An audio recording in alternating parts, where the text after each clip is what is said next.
l'arrivée de vous présenter Libre Tribune Grand Débat, mené par Jacques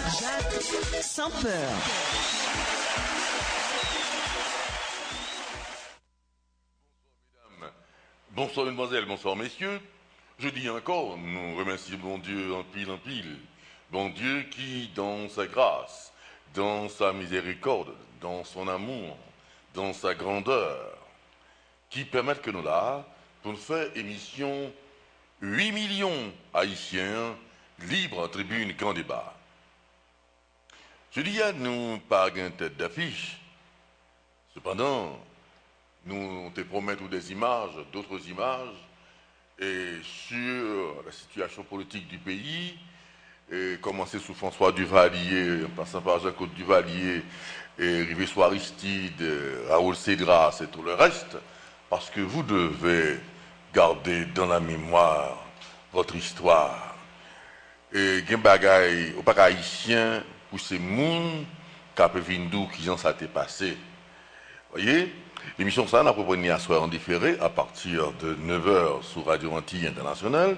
Demain matin, Dieu volant, à partir de 7h sur ATV 42, chaîne 42, télévision Radio Antilles Internationale là. Nous devons encore, une fois, je dis à nous pas une tête d'affiche, mais nous avons quand même une spéciale mémoire de l'histoire contemporaine d'Haïti pour pas oublier qu'on sorti, qu'on veut aller, parce que un peuple qui n'a pas de mémoire, son peuple qui est appelé à recommettre des bêtises, des erreurs, tout le temps. Et on ne peut plus jamais avancer, c'est pas quoi faire. Nous allons faire là, des archives de certains confrères sur le plan international, aussi CNN, parce que ça permet tout qu'on regarde qui gens étrangers à qui perception de l'étranger, qui ça le dit de où, qui ça le dit de pays là. Parce que même quand certains dirigeants ont minimisé, banalisé la presse dans le pays sont paquet à faire. Parce que premièrement, nous fait actualité et c'est la compilation des journaux, la compilation des émissions qui, après un certain temps, capable de replonger dans le passé et ça finit l'histoire vivante. Vous voyez, côté vieille caméra qui t'a filmé bon gré mal gré quelques images. Et ça a 20 ans, ça a 30 ans, mais là, pour passer, même quand l'image n'est pas fine trop claire, au content, puisque c'est l'histoire, on ne peut pas regarder sous qualité image, on peut regarder sous software, parce que, longtemps dans le pays d'Haïti, l'image pas très prisée. Et même faire photo, parce que même dans le privé, et pour faire photo, il faut aller faire photo, il faut aller faire photo chaton, il faut aller faire photo Abraham, il faut aller faire photo Alpha dans le studio pour poser, pour faire photo. Et au fil des temps, on a des reportages de photos que vous avez sorti, caméraman professionnel sorti, à faire photo mariage, des bails comme ça. Mais il fut un temps où film marié, c'est à faire photo dans le studio Chita, on prend toute pose, comme ça. Au fil des temps, on dynamique, ou gagne des photographes qui sortent à faire reportage. Et mariage, des coups, et Domont, un coup, Dominique Franck Simon, et tout ça.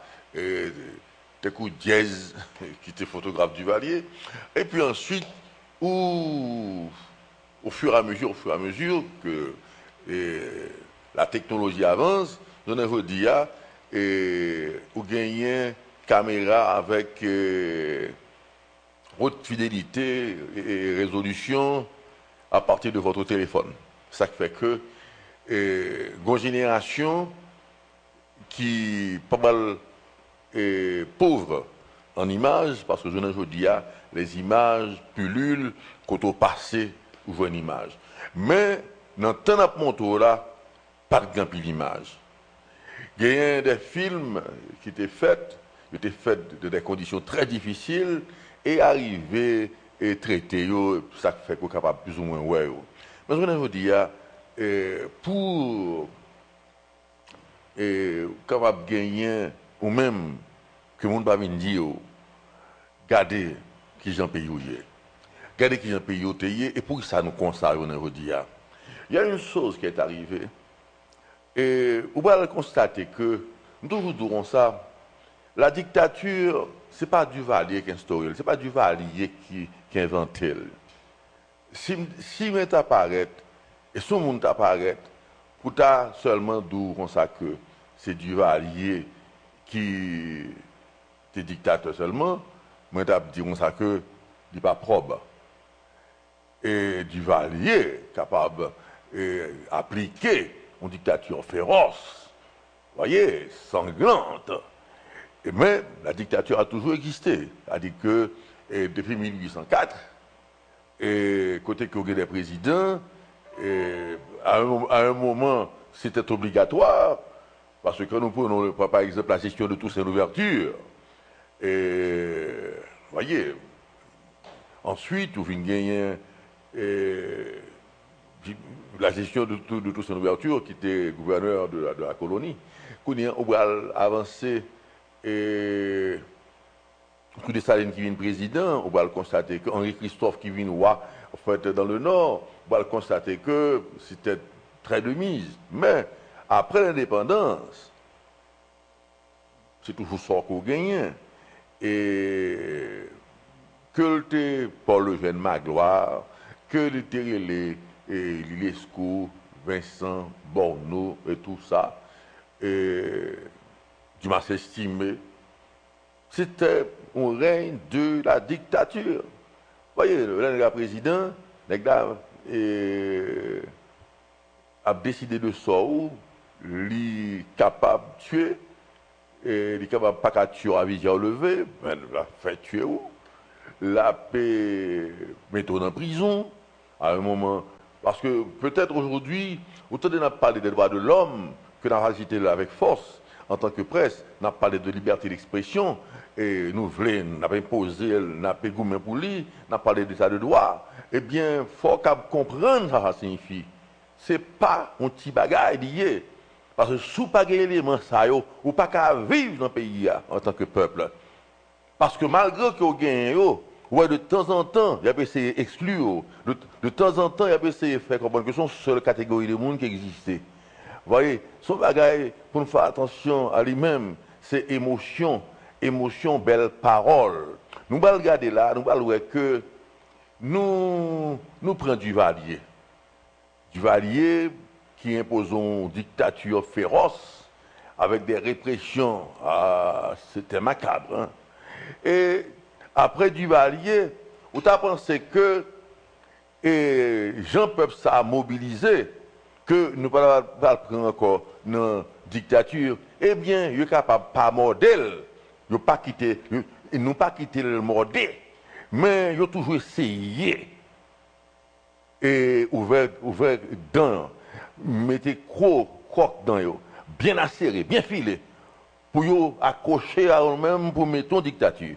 Mais comme ça son dictateur qui t'a fait 29 ans dans le pouvoir, eh bien, nous pas quitter yo et prendre racine. Mais il y a eu beaucoup de tentatives. Et nous parlons ça de belles paroles, de mon côté croire dans lui-même, de mon qui t'a pensé, ou t'es pensé que moun ça te compte du Valier, l'ité nationaliste, aux nationalistes aveugles, aux nationalistes, voyez, démagogiques, et tout ça, un nationaliste très superficiel qui n'a pas atterrir vraiment. Si que vous tentez un débat avec lui, pour faire le définir d'une façon profonde, ce nationalisme, il t'a fait battre. Mais il y avait la grande passion, beaucoup d'émotions, et pourtant des mondes, des discours de monde, et pour même tout, ou même qui étudiant, ou même qui écolier, ou même qui directeur d'opinion, ou même qui était et qui peur dictature, et qui pour liberté de la presse, qui pour la démocratie, et pourquoi tout dans le monde ça, et pour garder que les belles paroles coule prend pouvoir, et puis le fait même Jean du Valier. C'est comme si nous perdons du temps, nous. Oui, nous avons perdu du temps. Et, ouais, là, ou sortant du Valier, ou prend dans Henri Nanfi. De Henri Nanfi, bon, tout le monde déconne qui va passer, ou venir n'a passé à pied joint, ouais, Jean-Bertrand Aristide, vous entendez paroles, voyez, ouais, au fait, approche, voyez, tout ça. Et pour voir Jean-Bertrand Aristide président, et pour voir que coup d'État fait, ou voir Raoul Cédras, ou voir au fait, il y a des hommes qui avaient la chance de devenir grands. Parce qu'il y a une chose qui est arrivée. Quand on a des bandits, viennent héros. Vous comprenez ça? Parce que, en conjoncture qu'on présentait, les gars bandits, les gars sans famille noire, et vous constatez que les viennent héros national parce que Dieu a gardé. Et puis, le monde fait confiance et que finalement, les changé. C'est qu'on a honte et qu'on est gêné. Mais là, on peut faire mon confiance. Et puis, mon prend confiance au peuple là. Il prend confiance tout le monde défait. Et puis, cool prend pouvoir. Et puis, il agit sans honte. Il entre dans toute vieille bagarre qui gagne. Nous avons cité dans tout assassinat, dans tout ça qui passe. Et vous dirons ça que dire que moun ça, ou te bal pouvoir, ou te aider prendre pouvoir parce que tu pensais que c'était la différence. Vous voyez, vous constatez que c'est temps d'attendre pour bien chita sous fauteuil présidentiel là pour marcher pour un garçon tout. Voyez, mais c'est un manque d'intelligence parce que il y a des bagailles, faut que un leader faut lire. Un leader faut connaître ça qui a passé, ça qui est passé déjà dans le pays d'Haïti. Faut connaître surtout l'histoire souveraine de Dumas estimé à nos jours, c'est purement contemporain. Voyez, c'est purement contemporain. Et je ne parle pas et si on me dit ça que ça qui est passé sous Soulouk, ça qui est passé sous Borno, sous Vincent, des bails comme ça.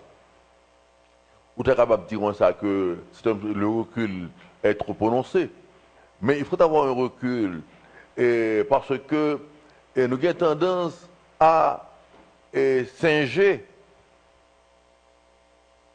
les mêmes erreurs au pouvoir. C'est comme si nous depuis dans le pouvoir, ils pensaient que les gens carapace sous lui, rien pas qu'arriver. Ils ont carapace sous lui que ça a arrivé l'autre monde, mais pas moi-même. Et puis cool prend de constater ça. Et nous-mêmes comme analystes, nous-mêmes comme monde qui a une vision et qui a un pile lucidité, nous connaissons mal à privé, mais ils marchent prend. Et si bon Dieu pas de bord la vie, ils ont marché, ils ont disparu tout. Pour qui ça? Parce que ou t'es aidé par un pouvoir et que ou t'es pensé que tu vas l'utiliser pour le peuple là avec un esprit de dépassement. Il y a des gens qui prônent nationalisme, qui paraissent à parler de nationalisme et tout ça.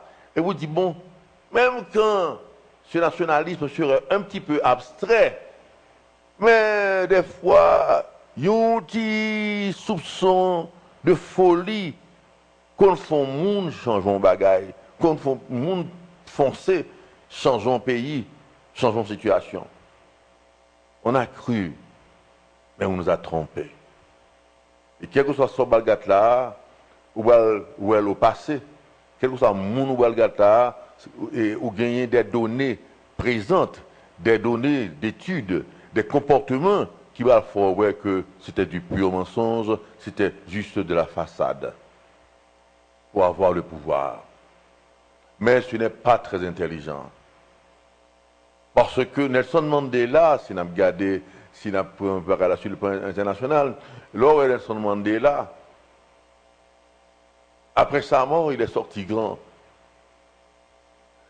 Voyez, et vous constatez que lui saute dans la prison, devient président de l'Afrique du Sud. Eh bien, si Nelson Mandela a essayé de pouvoir, truquer, changer la constitution, faire dilatoire. Je vous dis, il n'y a pas autant de respect. Nelson Mandela est devenu un président universel, même sans le fauteuil présidentiel, un président mondial, un président qui mourit et pour garder le monde entier vient dans tes mains. Voyez, c'est une chose extraordinaire. Alors peut-être on va penser et ça c'est émotionnel. On peut penser que nous sommes qui émotionnels et que nous sommes qui croient et dans noblesse, dans cesse de noblesse, tout ça. Mais qui ça l'homme y est? Si l'homme n'a pas de noblesse, si l'homme n'a pas un comportement qui différencie deux animaux, qui ça l'homme y est? Si l'homme, à partir de puissance qu'il gagne, pouvoir qu'il gagne, au lieu de le faire bien avec elle, au lieu de le faire bien pour les gens qui pas connaît, au lieu de le faire bien pour ça besoin tout bon vrai, gens qui démunis, gens qui pas gagnent, gens qui dans la boue, gens qui mourir de malnutrition, qui mourir tout parce que l'environnement est malsain, fatra, microbe dans fatra, a sorti, a chez petit bébé dans la cité soleil, des choses comme ça.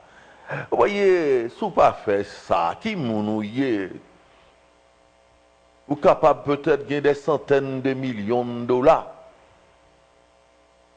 Mais je vous assure que Nelson Mandela n'a pas eu les millions de tous les dictateurs qu'on a connus. Mais aujourd'hui, son cadavre est respecté. Voyez, à quoi bon coexister si que la vie, c'est à venir ou enrichir et puis ou aller vulgairement, ou voilà faire moun, ou prendre pouvoir pour voir les cailles moun, pour voir les terres moun, pour voir la faire moun, pour enrichir, pour prendre ça qu'on pas de gagnant, pour prendre ça que les pauvres là, et même courir ou voler, des barres comme ça. À quoi ça sert côté fait sous la terre et que bon Dieu te fait de roue un roi? Nous allons regarder qui gens étrangers ou événements en Haïti et au voir tout qui gens que haïtiens qu'on trompe le monde. On regarde, on entendait. Je crois que c'est pas hasard. Moi, je pose cette question. On a vu un camion de militaires là, qui rentre il y a quelques minutes. C'est pas normal, ça, c'est pas ce qui se fait d'habitude. Mais non, c'est un endroit où il y a beaucoup de militaires. Oh, il y en a certainement. D'ailleurs, en fait, c'est un aéroport. Vous attendez rien de spécial ce soir, là? Mais non. Mais pourquoi des militaires à cette heure-ci spécifiquement? Ici, nous sommes sécurité de l'aéroport. En fait, nous faisons partie de la sécurité de l'aéroport. Vous comprenez? Mais enfin, il y a un peu plus d'animation ce soir que d'habitude. Je m'excuse, je n'ai aucune information à vous donner, d'accord? Ok. Actuellement, la seule chose que je peux vous dire, vous ne pouvez pas rester là à cette heure-ci. Vous comprenez? Hein? Non. L'aéroport, c'est un endroit stratégique. Vous comprenez? Vous ne pouvez pas rester là à cette heure-ci, d'accord? Est-ce qu'on peut aller, comme madame responsable, vous nous donnez un conseil? On vous demande un conseil. Où est-ce qu'on va aller? Quel conseil vous aimeriez que je vous donne? Où est-ce qu'on va aller? Mais où étiez-vous avant? On était là, à l'aéroport. Ah bon, c'est à l'aéroport que vous habitez? Non, mais on a de forces. Non, mais on attend ici parce qu'on va informer les gens sur ce qui se passe. Voilà. Mais moi, personnellement, je n'ai aucune information à vous donner. Vous attendez quelque chose de spécial quand même? Mais non. Quel genre de... de quoi vous voulez parler? Est-ce que le président Duvalier va partir Ce soir. Non mais dites-le, j'ai pas de commentaires. Monsieur, et de fabricant ce soir, le président. Ah bon, on vous a dit que le président part ce soir? Oh, monsieur, l'info. Hein? L'info. C'est ce qu'on dit à Washington. Eh bien, allez demander à la personne qui vous a donné cette information. C'est pas à moi. Vous ne pensez pas? Vous êtes responsable. Ok, je m'excuse. Ok, goodbye. Au revoir. Ok.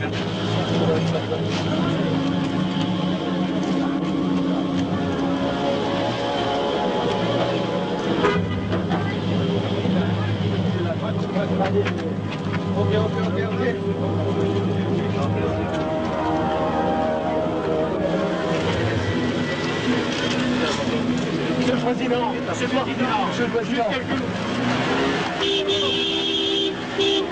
Fuck you!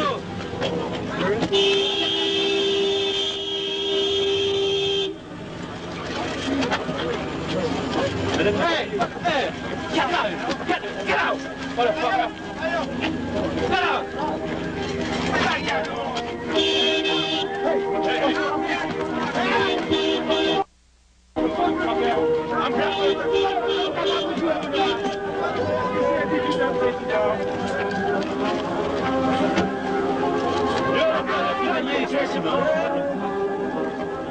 Finito.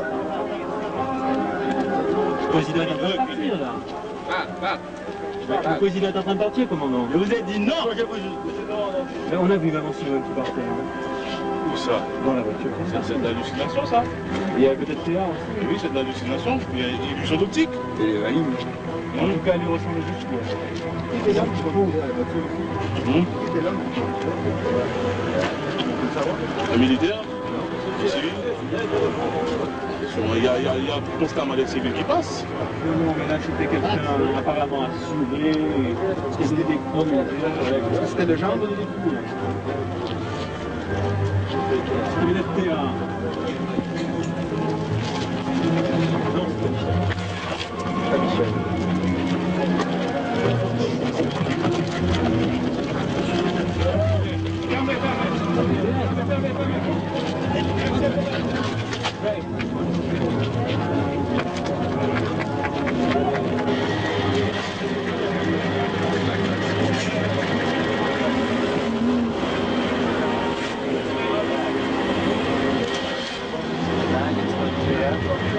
There's a large car now, over the arm.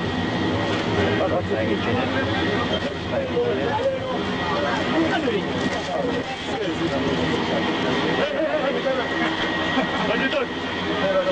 A lot of baggage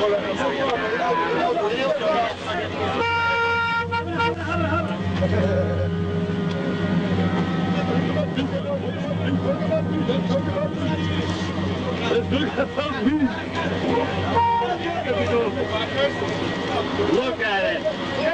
Look at the bag.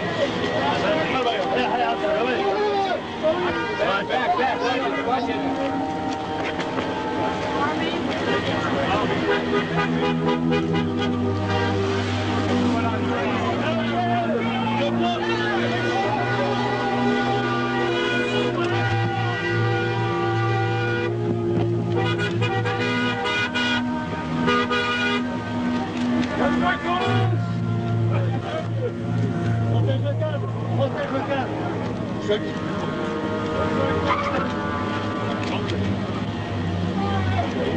Attends,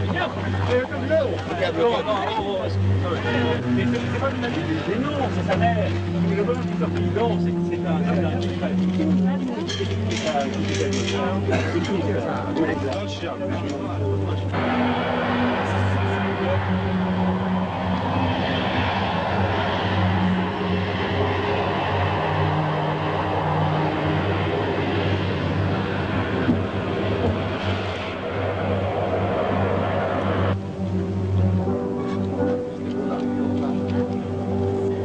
Depuis 8 heures du soir, c'est l'attente devant l'aéroport François-Duvalier de Port-au-Prince. C'est aussi l'incrédulité des soldats qui gardent l'aéroport et qui manifestement refusent de croire que le président à vie puisse s'en aller.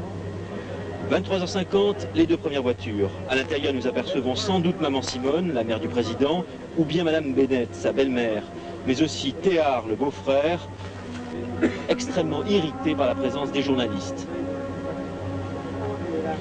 Minuit 45, 2 voitures, avec à leur bord des conseillers d'ambassade américaine. 2 h du matin, la piste s'allume, un Boeing 727 atterrit. Un quart d'heure plus tard, à nouveau 2 voitures, avec Joan Bennett, des enfants, des valises, des tableaux. Une dizaine de minutes après, c'est un C-141 américain qui atterrit à son tour. À 3 h 30, enfin, le cortège avec Jean-Claude Duvalier et sa femme Michel, cigarette aux lèvres.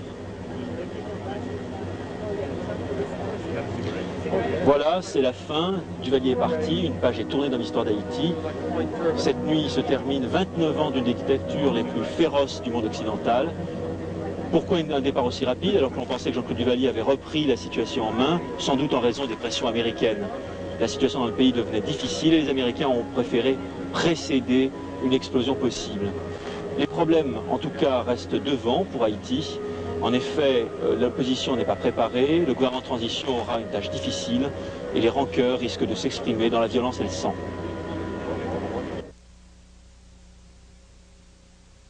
Gonaïves, à 150 km au nord de Port-au-Prince.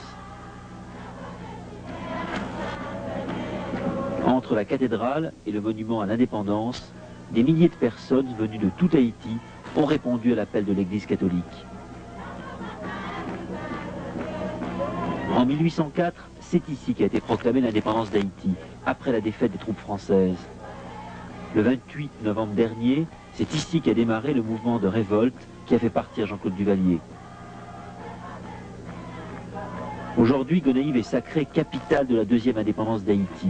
Une indépendance en bleu et rouge, le drapeau d'Haïti retrouvé après 28 ans de dictature, pendant lesquels avaient flotté sur le pays le noir et le rouge, les couleurs de Duvalier. Derrière cette deuxième indépendance, de nombreux prêtres, comme ce Français, depuis 34 ans dans les campagnes haïtiennes. C'est une explosion, vous voyez bien, et que maintenant, le peuple qui fête son indépendance, c'est quand même un peuple qui commence à être conscientisé, qui en avait marre de ce régime-là. Duvalier a tout voulu écraser, l'Église, tout ce qui était valeurs humaines, il a tout écrasé. Monseigneur Gaillot, un des premiers à avoir engagé l'Église contre la dictature. Oui, parce que l'Église catholique a rempli sa mission, qui est une mission de salut intégral de l'homme. Or, la libération de la dictature est partie constitutive du salut intégral de l'homme. Et c'est dans ce sens-là que l'Église est très heureuse de la situation de l'homme. Maintenant, vous allez vous effacer devant les partis politiques? Nous n'avons pas à nous effacer parce que nous n'avons jamais pris la place des partis politiques. La politique s'épanouit déjà à Gonaïves. On discute durée de mandat présidentiel, constitution, des pétitions circulent contre le nouveau gouvernement. Le président Duvalier est parti, mais toute la structure Duvalier sera l'honneur. Alors que s'achève la messe, les jeunes enterrent symboliquement Jean-Claude Duvalier. Il n'y a pas une semaine que l'ex-président avait quitté le pouvoir, et pourtant Haïti semble déjà être un autre pays.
il nous faut l'armée. Maintenant, le pays est en état de siège. L'armée est en train de disperser les gens. Je pense que c'est pour éviter les actes de sabotage et de pillage. C'est là mon intuition.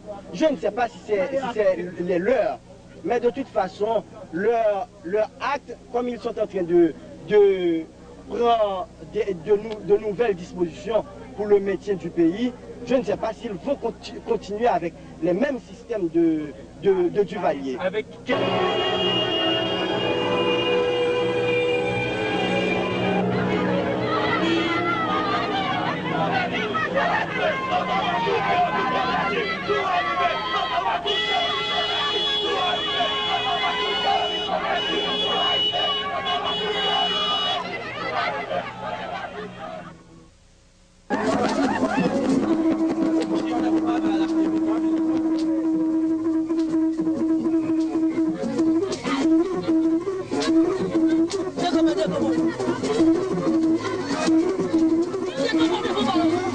They were called the Tonton Macoute.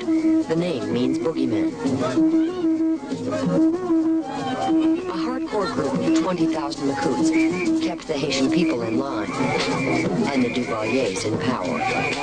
Duvalier had created a police state in Haiti. The Tonton Macouts, officially known as the Volunteers for National Security, were just like the SS under Hitler. They were given full power. They were only accountable to the presidency. And both Francois and Jean-Claude Duvalier used to tell him in public rallies that you are the backbones of my government. You are entitled to do whatever you want. For 3 years, Jean-Jacques Honorat ran the Haitian Center for Human Rights in New York. He was thrown out of Haiti in 1980 for criticizing the Duvalier regime. Now back from exile, he believes the Macouts may have killed as many as 100,000 people under Baby Doc. Murder and denunciation were the instruments of terror. Killing was the only way for the regime to maintain what they call peace and stability, what was labeled, even in the American press, peace and stability. Remember that? That's how you used to call the situation in Haiti, peace and stability, right? What would you have called it? Peace and stability, yes, but peace and stability that exists in a cemetery. Haiti was a cemetery. We went to a graveyard, if you can call it a graveyard, dumping ground for bodies near the towns of Bon Repos and Titayen, where local people told us that the Tonton Macouts had just dumped people that they had killed, disposed of them there. Well, it was known that Titayen was for dead bodies, for people killed by the Tonton Macouts. Did the Americans know what was happening here in Haiti? The extent of what was happening, the embassies, the State Department, the White House? They knew, of course. We've been saying that Haiti was America's best kept secret. If the countryside was a place of terror for some, it was a land of opportunity for anyone with the Duvaliers and the Macouts behind them. Americans could do big business here if they bought the right friends. Butch Ashton built up a multi-million-dollar string of businesses under the Duvaliers.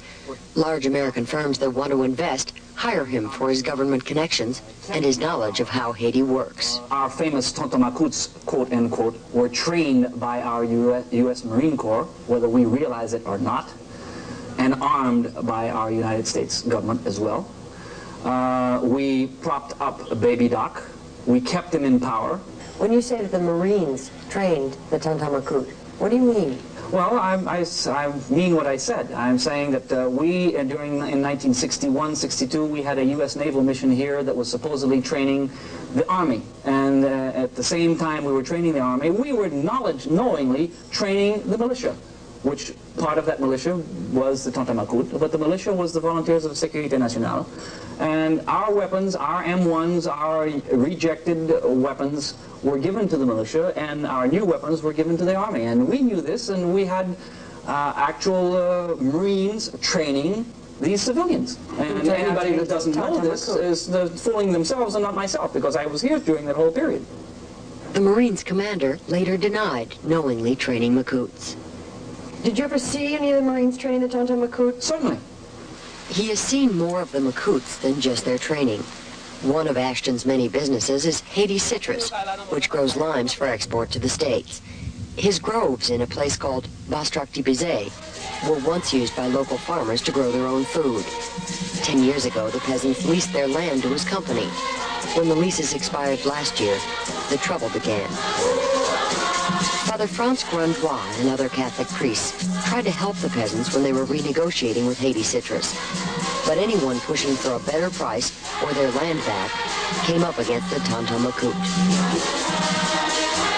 They say the Macouts resorted to torture to enforce the company's terms. What was the arrangement between the Macoute and Haiti Citrus? They paid the commander every 2 weeks.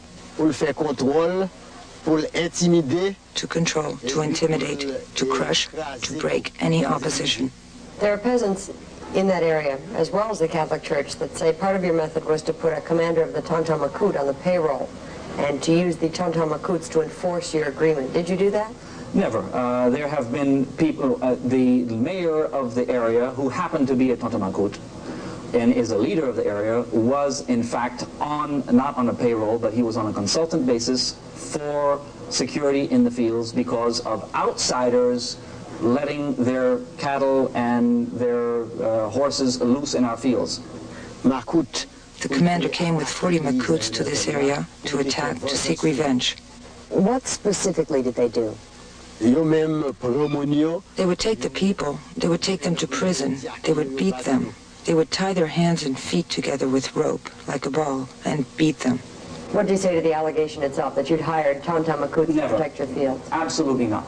Never. Except this one mayor who was the mayor, who was a Tonton Macoute, known Tonton Macoute, agreed. But he was the mayor. We were aiming at the mayor. We were looking at the judicial system. Now, if part of the judicial system at that time involved Tonton Macouts, I don't think we can be responsible for that. No one has taken responsibility for the Macouts. After Baby Doc fled, they were formally disbanded, and some were beaten to death by mobs in the streets. Most Macouts still have their weapons. None has been prosecuted. Last month, while we were there, people were angry at the lack of real change, and when an army captain beat up a taxi driver, that anger exploded. The days of arbitrary arrest and harassment were not over.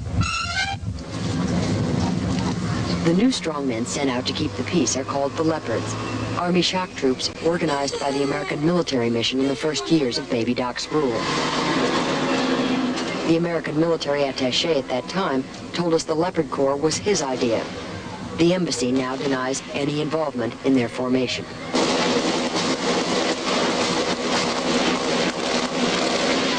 It was trained by the American military mission. It was equipped by the American military mission.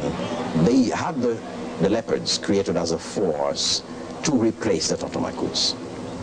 They wanted them to be a counterinsurgency group. At least that's the way it was told to me. When James Byers got the Haitian government contract to train and equip the Leopards, it was 1971. There was a ban on all direct U.S. military assistance. His Miami firm Aerotrade did privately what the American government would not do publicly. His trainers were all American ex-military men. This is the first time he's talked about the Leopards. What has happened now is that the Leopards, who are a formal group of soldiers, are now taking the place of the Tonton Macoute. Were they a crack unit? Let me put it this way. They were a hell of a lot better than anything else they ever had down there. But now what they are is Tallis-controlled terrorists. And I understand after John Claude left that they showed their true colors and went around killing and beating people. That's not what they were trained for, but that's obviously what they're used for now. After Baby Doc left, one of the first U.S. aid shipments was new riot gear. The heavy arms started flowing 15 years ago through Aerotrade. What kinds of equipment were you bringing in? Fully automatic weapons, thousands and thousands of rounds of ammunition, helmets, uniforms, .30 caliber machine guns, 50 caliber machine guns, 20 millimeter rapid fire cannons. We gave them all of this.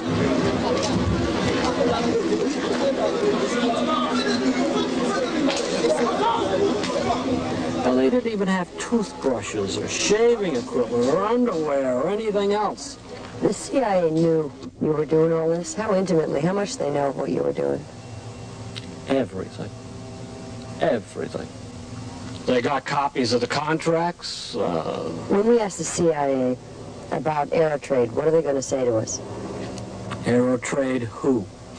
And Washington wouldn't give you any trouble about shipping in all those arms to Haiti? No. What were they going to do with it? The Haitians. They weren't going to attack anybody. Supposedly that stuff was for these so-called threats of invasion, which was ridiculous. But to any nation like that, they're toys. Unfortunately, the so-called toys that we sent and trained the leopards with were used against the people. He was going to buy something to bring to the kids. But when you get there, on the street, an army guy called him and tell him to come over. He told him, walk. Army car, they hold up him, they beat him up. The leopards are regular army. Leopard. The regime hasn't changed. Only Duvalier is absent. You don't think these tactics are going to change? I think they're going to worsen. The brutality? Of course, yes. Why? Why? Peace and tranquility. Haitians now refuse to suffer in silence. This leopard victim is paraded for all to see. If we bring a man like Duvalier in power and we arm him and we keep him in power and then we throw him out, well, I hope we know what we're doing, because it doesn't make any sense to me. I know one thing, our U.S. taxpayer is paying for that.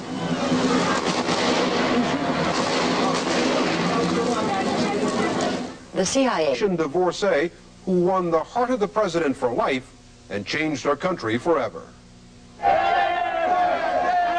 This was Haiti last February, just after the dictator Baby Doc Duvalier fled the country. But what these familiar scenes did not reveal was the extent to which the passions and anger of the Haitian people were focused not just on the dictator, but also on his wife, Michelle Bennett Duvalier. What? The first lady? She's a bum. Michelle Bennett, she's a prostitute. She make voodoo to take jumper, and all the time she take marijuana. Spending money, millions and millions of dollars. Michelle Bennett, everybody call her is a lesbian. She was a lesbian. She tried to eat all the little children. She was sacrifice. Okay. That's what she meant. Like sacrifice. No charge about the former First Lady seemed too extreme. Throughout the country, chants and lurid songs about Michelle's sex life rang out on the streets. Graffiti and crude drawings appeared on walls. The body of this Tonton Macoute, a hated Duvalier security policeman, was roasted and paraded through the streets of the capital. When we talked to the people who murdered him, they told us that Michelle Duvalier had ordered the man to poison the water supply of the capital, and that they had killed him before he could carry out her order. Who told the Macoute to do that? Qui est-ce qui dit Macoute pour faire ça? Michelle Bennett. Michelle Bennett. Oui. But how did it happen that this one woman could have so mobilized the fury of a nation?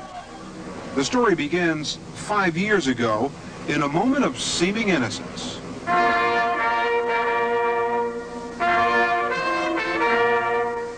June 5th, 1980, in a ceremony so lavish that the Guinness Book of Records lists it as one of the 3 most expensive weddings, Haiti's 28-year-old president for life, Jean-Claude Duvalier, marries Michelle Bennett, a divorcee and mother of 2.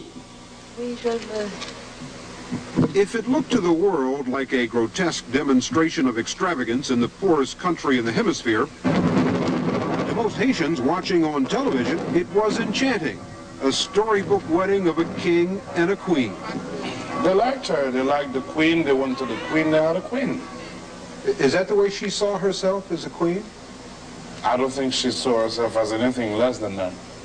Bernard Saint-Journet, one of Haiti's leading painters, was a favorite artist and frequent dinner guest of Baby Doc and Michelle. And she suited the role because she was the first person in those 30 years to understand that show business was the name of the business. And her show business was very well done. As First Lady, Michelle immediately enlisted Haiti's TV network to promote herself as a champion of the poor and to solicit contributions for her Michelle Bennett Duvalier Foundation. Every day, the elegant First Lady was featured in scenes like this, launching vaccination campaigns, touring hospitals, giving her heart to the people. It was a powerful image that won over even such a symbol of saintliness as Mother Teresa. I've seen many people coming, and kings and people, presidents and prime ministers, but I have never seen the poor people being so familiar with their heads of state as they were with her.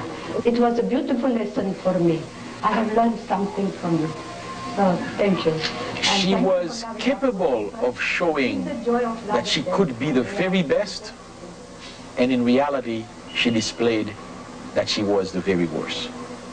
Joe Namfi, the brother of the new leader of Haiti, businessman and perennial insider, he explained that an altogether different First Lady was surfacing inside the palace. She took over literally this country, and within 1 year, she had kicked out of the palace Jean-Claude's mother.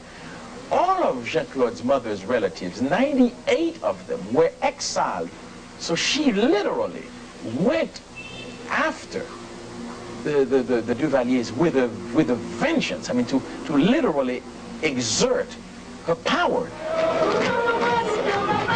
As president for life, Baby Doc, with his private army of thugs, the Tonton Macoute, ruled Haiti with unchecked brutality. But by all accounts, he was always dominated by his sister and mother. And once Michelle purged them from the palace, she emerged as the unrivaled force behind the throne. It was dumb, because when Michelle was speaking, and she would shut him up. Yes, she would shut him up. In the cabinet meeting? Oh, well, she insult anybody at any time. Nobody could resist her. Oblin Jolicoeur, Haiti's omnipresent journalist and gossip columnist, and recently appointed Secretary of State for Information. Were people afraid of her? I beg your pardon. She frightened everybody. And people avoided her try to avoid her because if she does not get what she wants, she would cry, she would try to break everything. She was hysterical. She would go hysterical. The system of government that Michelle came to influence so deeply was rooted in corruption. And as First Lady, she demanded a piece of the action for herself and her family. Almost overnight, her father, Ernest Bennett, who was reportedly on the verge of bankruptcy, became a wealthy man. With his daughter in the palace, he paid no export taxes and soon cornered much of the coffee trade. But this was all just a part of the official corruption that had become a way of life in Haiti. The majority of the country's 7 million citizens earn less than $150 a year. And for more than a quarter of a century, the Duvaliers used their power to extort nickels and dimes from every transaction carried out by these desperately poor people. Even U.S. aid shipments were often diverted and sold for profit in the marketplace. By the time of his marriage to Michelle, Baby Doc is said to have amassed a fortune of hundreds of millions of dollars. He was simply not interested in running a country in a normal way. What was he interested in? Money, money, and money. What about his wife? What was your impression of her? She was even more greedy than he was himself, because she had to catch up, you see. When Marc Bazin became Haiti's finance minister in 1982, he quickly became suspect by questioning the national budget, 30% of which, he says, went directly to Baby Doc and Michelle. So $60 million went for his and her personal use? Absolutely. Every year? Oh, yes.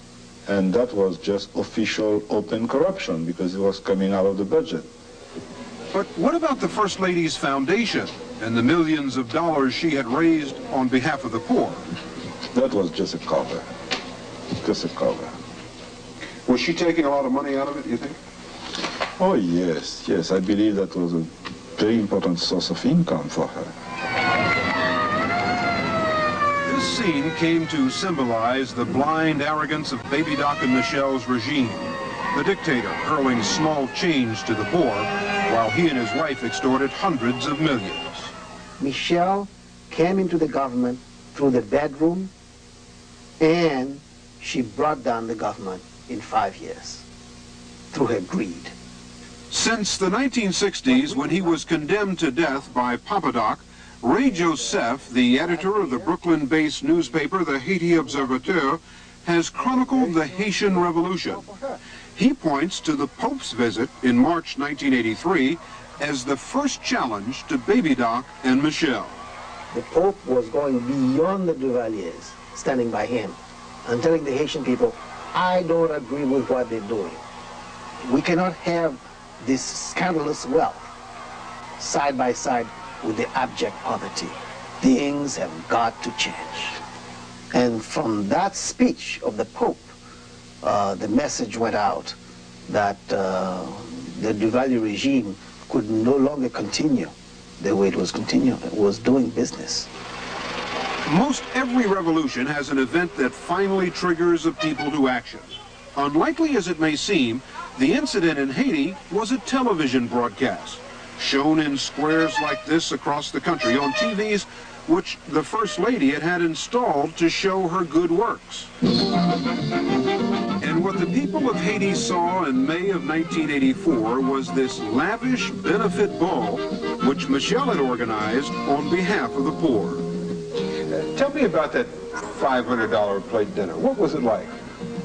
Let's say Nero came back and gave a party in 1985 in Haiti. It was Nero. It was it was incredible. It was incredible. The cadence, the champagne that was being offered. I remember that night they didn't give Dom Pérignon, they gave Krug. Very expensive. The most goddamn expensive champagne in the world. Haiti had never seen anything like it. Ministers' wives dressed in Parisian gowns, a jeweler flown in from Paris to present a $30,000 necklace as a door prize. I watched this and I said to myself, I wonder how they never understood what they were doing to themselves. What do you mean? What were they doing to themselves? Well, this party was broadcast live over Television Nationale, the government television. So when people watched this ball, I mean, wasn't this a benefit to raise money for It poor? was a benefit to raise money. But the clash of that luxury, that display of wealth versus their poverty situation was just too much for anyone to digest. They have killed all the pigs in the country. The reaction here in Gonaïves, where people still respond with fury at the memory of that party, was to launch the first demonstration in the history of the Duvalier regime. They protested their hunger and called for the end of the dictatorship. But it wasn't until the following year that Michelle provided a second spark. This one destined to change the country forever. It came 6 months ago, at a time when Haiti was on the verge of bankruptcy, unable even to buy fuel for its trucks and buses, and facing food shortages. It was just at this moment that Michelle and an entourage of 14 set off on a fateful shopping trip to Paris. And for the first time, people got very angry because Michelle spent $1 million for 1 week and then asked for a $2 million from the governor of the central bank, and she got it. And we understand that she spent $1.7 million. On what? On clothes, on paintings, on fur coats, and also refrigerator for the fur coats. A refrigerator for the fur coats? Yes, freezers. Did you hear what happened when Michelle went back to Haiti with all these furs that she bought abroad? That's not the first time she's bought furs. She has special parties for her friends who also have furs. And Haiti is a tropical country. So at that point, they turn on a special room, very cold, like a freezer, really, so they can put on their furs. That actually happens. In the palace? In the palace. Is it really possible that a shopping spree could have ignited a revolution? The shopping spree was the spark. Newsmen to a waiting U.S. Air Force jet that flew them to exile in France. They had managed to get an estimated $800 million out of the country, leaving behind less than $500,000 in the treasury. John Claude and Michel Bennett, take our money in Haiti. We have to give the money back. We have to prism them back to our people over here, all of us. These Americans, all of us, brother. Very good people. In Haiti, people's anger was reduced to acts of symbolic vengeance. But in New York, Michel's brother was attacked in the streets, and in Paris, the Duvalier's financial advisor was beaten and hospitalized. So what happens now to Baby Doc and Michel? They're safe in the south of France with much of the wealth of Haiti at their disposal. Is this where it all ends? It cannot end there. We intend to pursue the Duvaliers to the ends of the earth, to bring back the wealth of the country. And we're giving them notice that wherever they go, no matter how long it takes, we will get the money back. The new Haitian government is now trying to extradite the Duvaliers from France. The French government has put Baby Doc and Michel under a kind of house arrest and has asked them to leave. But no other country in the world is willing to grant them asylum. Meanwhile, the Swiss have frozen all... The middle. In one incident, a man with machete wounds was brought to a U.S. medical facility.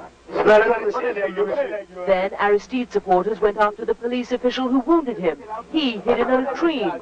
As he emerged covered in excrement, the crowd threw rocks. Police dispersed them with tear gas. A young boy was seriously wounded. Though U.S. troops broadcast daily messages and toss leaflets urging all sides to remain calm, this mission could become risky business. Sovereign nation of Haiti. It's nice to know that we're doing something good for these people anyways, keeping people from getting beat on or killed or whatever the case may be. Yogi Berra would have called it deja vu all over again. The United States, the colossus to the north, had used its overwhelming military and political strength to intervene once again in the affairs of a Caribbean neighbor. The U.S. has used Teddy Roosevelt's big stick repeatedly in the region, sending its troops into Nicaragua and Honduras in 1912, then Haiti and the Dominican Republic, where they stayed for years. More recently, the Marines have landed in Grenada and Panama, and now Haiti for the second time.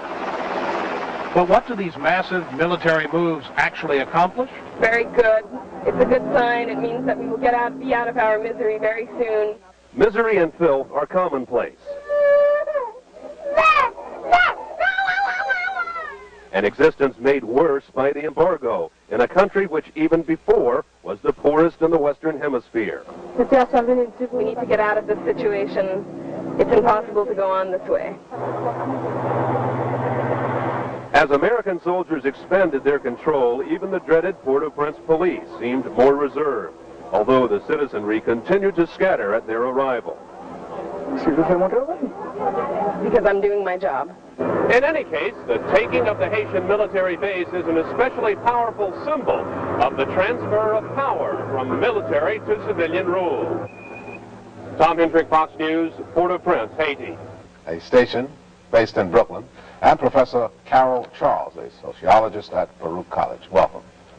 Okay, had a little trouble with Soleil there. Radio Soleil. Radio Soleil.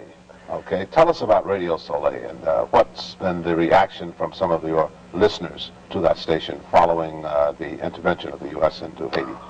Well, most of the people, they feel like they are betrayed, and they are very upset about the situation in Haiti right now, because when they realize that after 3 years any agreement was really reached to the return of President Aristide to Haiti, and they feel like very upset, and they didn't like the agreement that was signed recently with between President Jimmy Carter, or former President Jimmy Carter, and the figurehead in Haiti, Emile Jonassin. And as an observer, as a native-born Haitian, and an observer of what's going on in Haiti, and a sociologist at Baruch College, what's your opinion? My opinion tend to be the same, and in terms of that sense of betrayal, particularly when you see that the agreement is basically, in a strong term, looks like a sellout to the militaries. On the other hand, given that, I think there are many ways to redress that. Well, I think he will step down, and but it's very difficult because they are talking about Cedras leaving power but staying in Haiti. But I feel like the danger is still there. Although Cedras stepped down from power, but if he stays in the country, and the guy is a very rich man, he gained the money, from drugs, and he can manipulate anyone in the country and to create trouble. You think he should be kicked out of the country? Definitely, yes. Him and his followers? Yes. And I mean, there is a real problem, because when they are saying that people are armed in Haiti, most of the time, and generally, the people who are really armed are the people that are backing Cedras, both civilians and military. So the situation is very explosive, because even if you are disarming the military, most of their backers are still controlling and are still hiding a lot of harm. So how do you resolve that?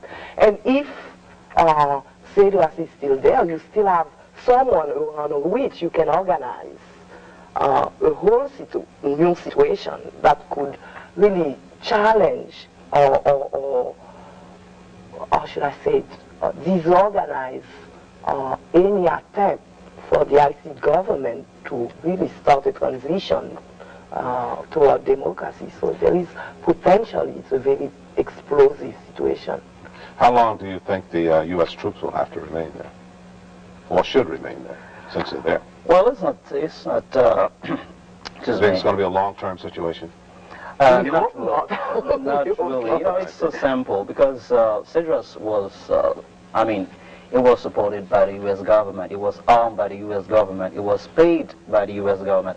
I think, as quick as possible, they can remove him from power, and the troops, the American troops, will leave Haiti. And I would see, I don't mind if the UN troops stay in Haiti to put, control and bring order, and to make law and order respected in Haiti. Right, but I don't think the U.S. troops, will stay long. Right, but the time we have left, just very briefly, what do you think is going to be the solution? The solution, Aristide will be back, and Cedras will step down, and he will leave the country. I will say the same, and I hope that people, again, can re-enter the political space and make, and Haiti can change for the better for the majority of the people. Okay. May be stormed, as some have been in other parts of this country. But for the most part, in the capital Port-au-Prince, the situation is calm. You can imagine that the reaction to President Clinton calling for a lifting of the embargo is going to go down very, very well indeed. Most people here have been talking about nothing but a lifting of the sanctions. Life here is miserable for people from the top to the bottom of society. There are, on the other hand, still skeptics, people who don't believe the sanctions should be lifted until the military leaders step down. Today, a group of people, a group of exiles, took their chance, coming back to test whether this new mood of democracy was going to take hold. They are Haitian boat people. 221 Haitian boat people who fled over the past few months were returned by a U.S. Coast Guard cutter. They came from Guantanamo Bay in Cuba. They arrived at the port at about 1 p.m. this afternoon. They were greeted by the U.S. Force Commander General Shelton and the U.S. Ambassador William Swing. They came holding little pieces of paper which they were going to turn in for $15 US, the price of their travel from the port to their places of residence. They hope and they say that the U.S. presence here will give them more security. They look forward to the return of Aristide. They say that they came back voluntarily, and the U.S. is hoping that... This morning by soldiers of the 10th Mountain Division. They surrounded the Parliament building. They manned the rooftops. They knew exactly who was to be let inside and who was to be kept out. Legislators who've been in hiding or in exile were welcomed for the first time in 3 years. A group of 12 was flown in from the United States, but those elected since the coup were not invited. All around the building, a street-side convention was in progress. The people left no doubts as to which politicians they liked, Aristide supporters, and which they didn't like, disciples of the regime. Amnesty was the issue of the day. According to the Carter deal, Parliament would consider granting amnesty. All 3 in Aristide supporters said there will be no justice in our country. They had a quorum, they began a debate, but after 40 minutes they adjourned for the day. Meanwhile, outside, another kind of political activity was in progress. Shots rang out. Soldiers took cover, prepared to return fire. Get down! Get down! They sent a patrol to check it out. A man had been shot in the neck. He was critically wounded, but the Americans did not want to take him away. Back on! Back on! Eyewitnesses said Aristide supporters had marched towards the headquarters of FRAP, a right-wing paramilitary organization. FRAP members opened fire on the crowd and did not seem repentant. Police found clubs with nails inside their headquarters.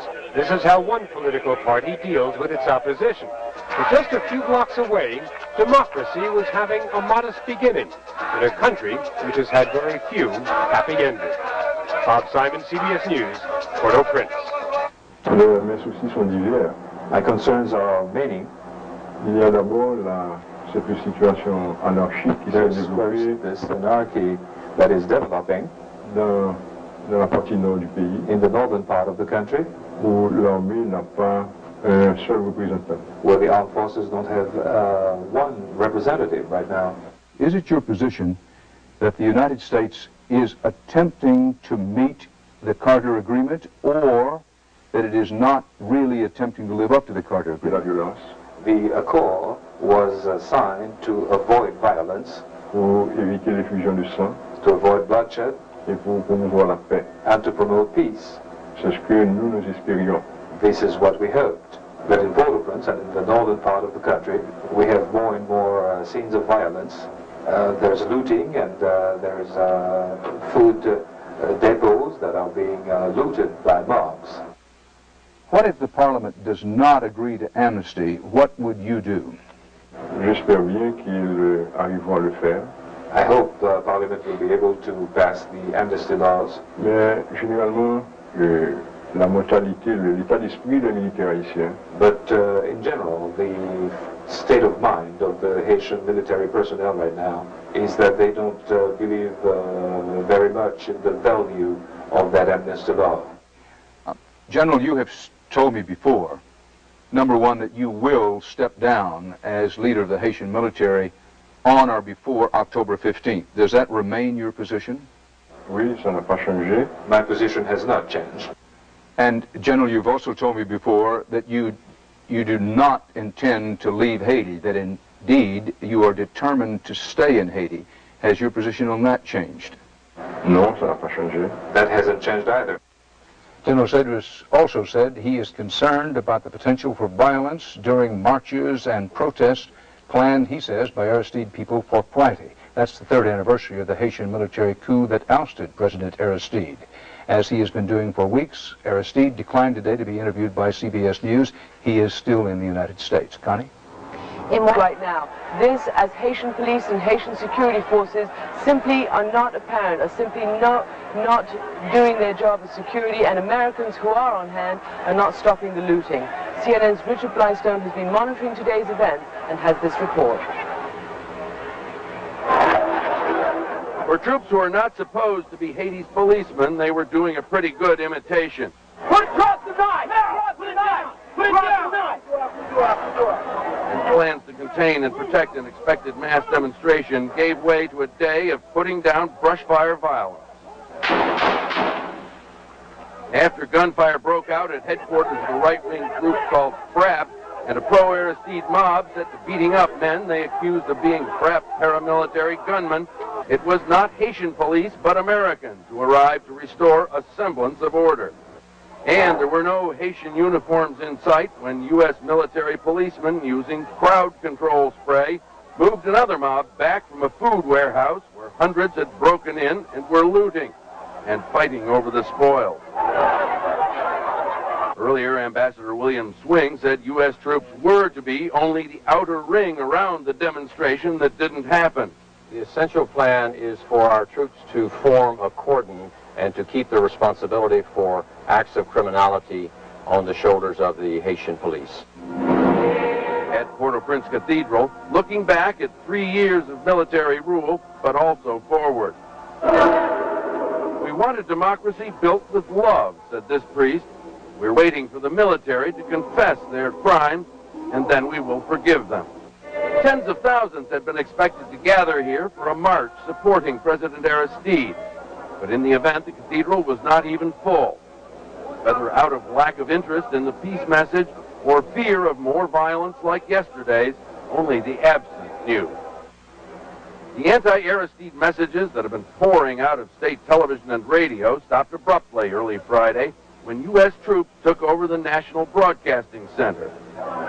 The violent scenes of the last 2 days have all been within about 2 kilometers in Port-au-Prince. Elsewhere, the U.S. effort to build security goes on.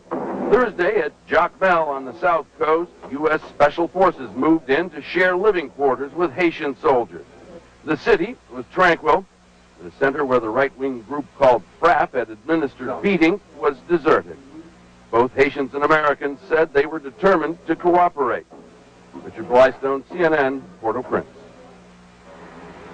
And we've just heard word from our correspondent Lucia Newman on the scene of the looting that's going on right now, that apparently U.S. military police have fired in the air to disperse the crowd. We are hoping to get details, but this, as a military spokesperson earlier today said, that the U.S. could not be the police force here. Our mission was... Military in the briefing today sent a message to journalists about perhaps getting in the way sometimes. Well, I think the U.S. military has always felt that journalists get in the way. For the most part, we are responsible, we try to keep away, and we try to let them get on with their job. You're projected 15,000 to now more than 20,000. The White House insists Mr. Clinton is not micromanaging the military operation, but says troop levels may have topped off with some forces ready to start leaving next week. Press Secretary Dee Dee Myers sought to put the situation in context. Of mission creep. On Capitol Hill, critics continue pressing for an early withdrawal. We're seeing the mission creep now, I'm afraid. Haitian radio and TV stations, and is now broadcasting statements by exiled President Jean-Bertrand Aristide in Washington calling for calm. I taped a message this morning in Creole asking people to move towards reconciliation, not violence. And we continue clearly saying neither violence nor vengeance. Meanwhile, sources say Port-au-Prince Police Chief Joseph Michel Francois is now preparing to leave Haiti for the Dominican Republic, where his family has already fled. Clinton administration officials continue to predict the other main military leaders, Raoul Cedras and Philippe Biambi, will also eventually see the handwriting on the wall and leave the country as well, despite their public statements promising to remain. Bernie? Operation in Haiti could come when President Aristide returns home. But some are asking, how will Aristide remain safe when so many of his armed enemies are on the loose? CNN Special Assignment correspondent Brian Barger has looked at how the United States plans to protect Haiti's democratically elected president. On the streets of Haiti, exiled President Jean-Bertrand Aristide is hailed as a savior. But behind the scenes of jubilation, U.S. intelligence officials are concerned about hundreds of heavily armed men, in and out of uniform, awaiting vengeance. There's a great deal of hatred towards Aristide as the symbol now, I think, of the destruction of the military. Perhaps there's a belief that if he were assassinated, then what he stands for would also be severely damaged. To protect Haiti's president, the State Department says it is now training a 60-man bodyguard contingent. For backup, U.S. security experts are being hired to support and further train Aristide's bodyguards. U.S. intelligence will also play a role, according to officials. A $5 million CIA covert action plan calls for efforts to neutralize Haiti's paramilitary groups, the attachés. attachés are basically armed thugs who are licensed by the military, issued with an identity card and a small payment, as to operate as auxiliaries to the police in, well, intimidating the population, essentially.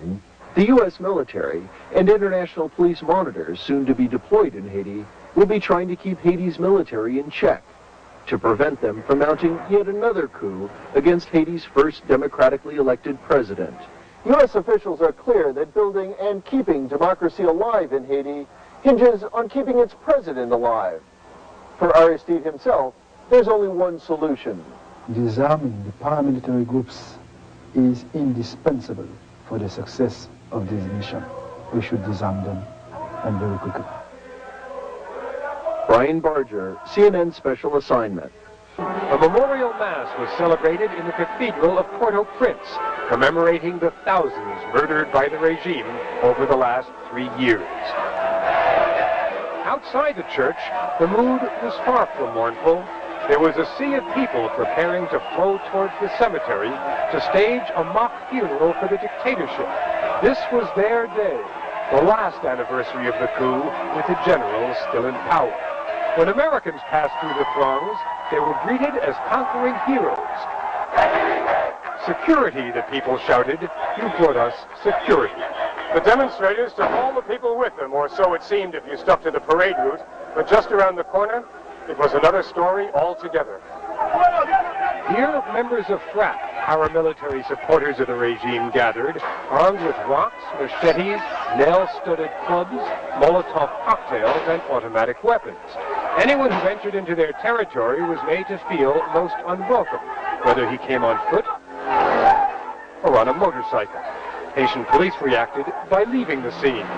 Aristide supporters marching by a block away threw some stones. The FRAP people replied by opening fire. An American photographer was hit in the head. Then they shot a man point blank, right through the forehead.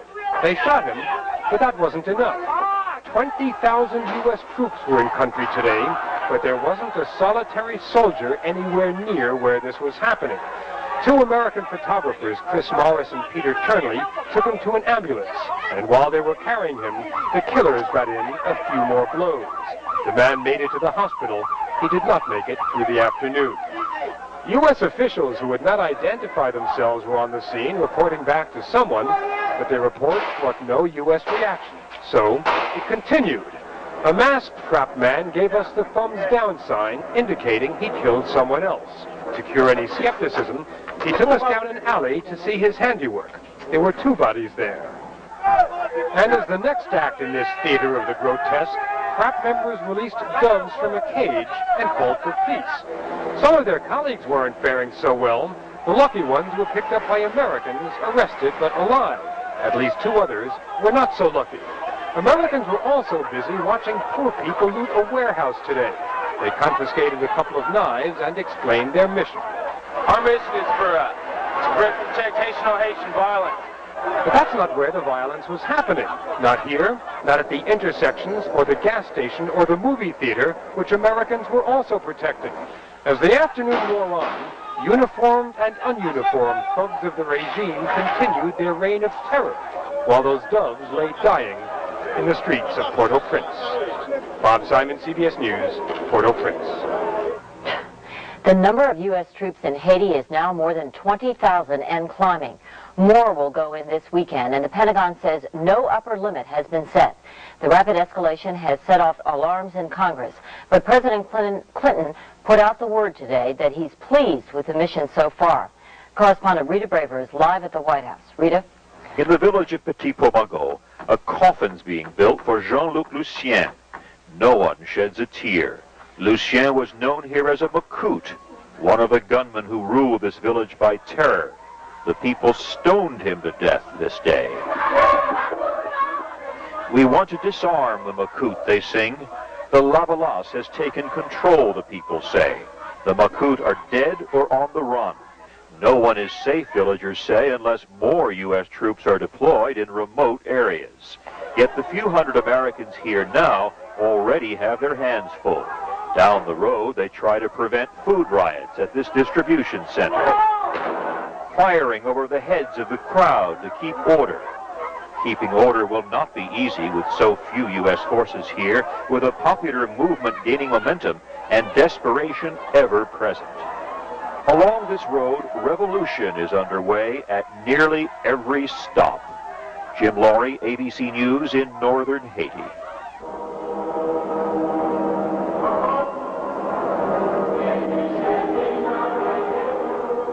Today was supposed to be a day of nonviolence and joyous celebration in Haiti, beginning with a mass in the cathedral in Port-au-Prince, delivered by pro-Aristide priests. After the mass, parishioners joined thousands of other Aristide supporters marching through the streets of Port-au-Prince. Some were carrying American flags, others carried pro-Aristide signs.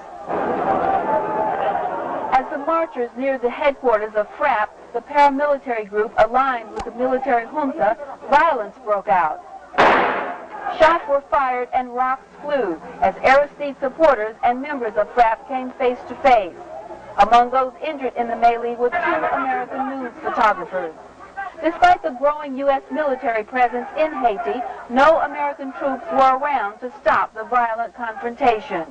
As the day wore on, there were numerous other skirmishes between pro- and anti-Aristide forces, resulting in at least 3 deaths and many injuries. Earlier in the day, 2,000 looters emptied a food supply warehouse rumored to belong to one of the members of the military junta. U.S. troops at first tried to prevent the looting, but soon gave up on their policing efforts. With violence and disorder growing by the day, the U.S. military is greatly increasing its profile and presence. Currently, the military number more than 20,000. The growing U.S. presence is readily discernible. From the helicopter flights which drone on day and night, to the presence of armed soldiers in Humvees and American tanks. Besides seeking to maintain order, U.S. forces also took over the Haitian radio and television stations earlier this morning, quelling the voice of the Haitian military, which has been both anti-Aristide and anti-American in broadcast. Meanwhile, as a precaution against the violence, the Haitian parliament did not meet today. Also, everything is closed due to a 3-day mourning period for the Haitian soldiers killed in Cap Haitien by the U.S. military over the weekend. But at an happening inside of the chambers. Inside, we talk our differences, we discuss, and then we are back friends again. There is no hard feeling, we work together.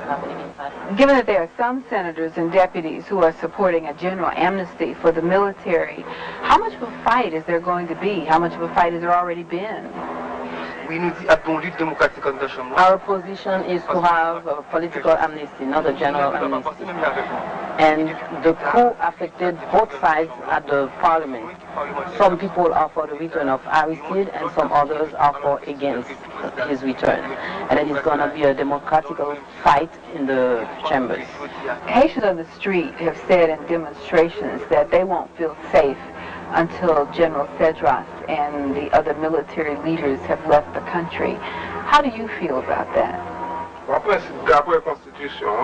According to the Constitution, no one can ask these people to leave the country. But if they are good citizens and for the welfare of Haiti, they should leave. That will allow the democracy to go ahead. Haitians on both sides are hopeful that the parliament can resolve its disagreements and arrive at a joint resolution on amnesty. This will allow the military junta to leave before the security on the official demonstration route. We have to say that this here, where we are right now, I've said that it's a very small, localized area. It's the same area where the trouble was yesterday, where an explosive device was logged, which resulted in at least 5 deaths and scores of wounded, and where subsequently looting took place.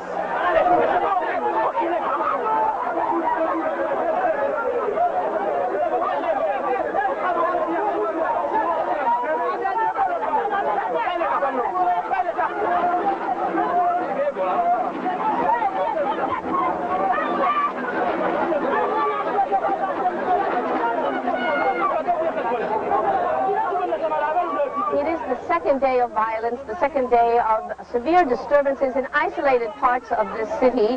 The march that took place today is in honor or in commemoration of what is hoped will be the return of democracy on the anniversary of the coup that ousted President Aristide here on September 30th of 1991.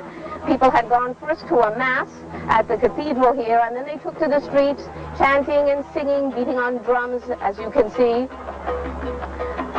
They are hoping that President Aristide will be coming back very soon, and it was this march that was going down the streets of Port-au-Prince that clashed with the pro-army supporters later on. Pro-Aristide demonstrators clashed with paramilitary groups near the headquarters of the FRAP, a political party that is in support of the military here.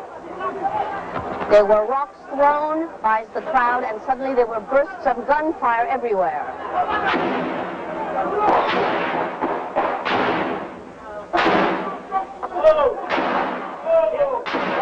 Don't, please stay in the car.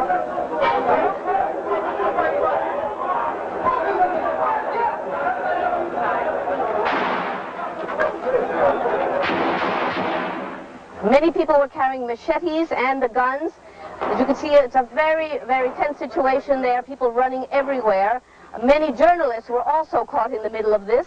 An NBC cameraman was hit in the head with an axe, we are told, and taken to the hospital. A driver from another overseas news agency was shot dead, and a photographer from Reuters was wounded. Throughout this whole time, although U.S. soldiers have been deployed in large numbers all around the city, there were no soldiers there. No one came, and the situation lasted for at least an hour and a half.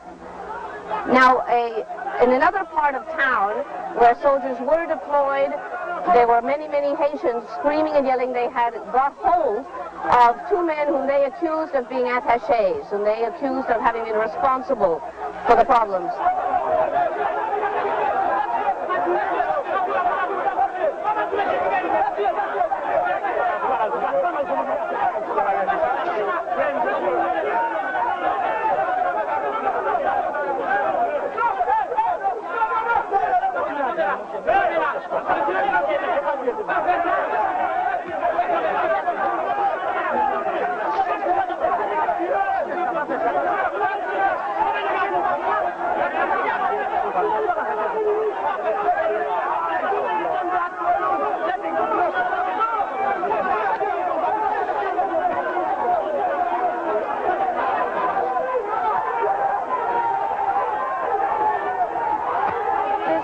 No way of telling what is going to happen here.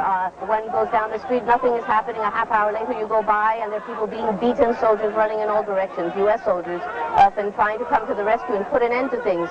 So it is a very fluid situation. It's an anarchic in a way, and I wouldn't dare to speculate that we've seen the end of the violence, at least for this day. Nous 6 millions. Sur chaque 100 000 gains qui bien. Ça fait 6 000 qui gagnent l'argent. Est-ce que c'est bon Dieu qui fait le constat? Je viens de réponse là, non, c'est le roi. Pas quoi dans la Bible, elle écrit ça. Depuis l'Ancien Testament, esclaves toujours pour mettre contre roi. Yo lité pour yo casser chaîne. Yo té pour mettre contre Pharaon. The last 20 years has seen an exodus of Haitians fleeing their troubled island. Some washing up on the shores of South Florida, where they had dreamed of finding safety and freedom.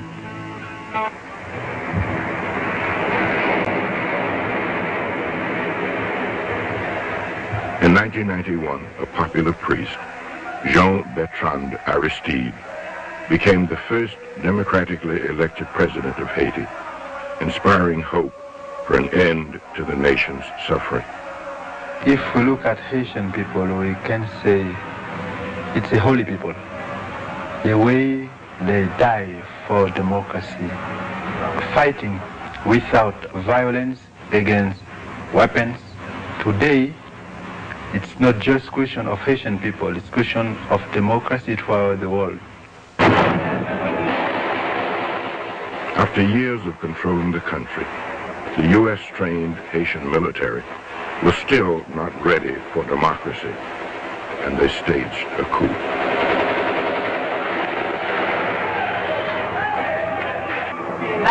All day they are shooting people.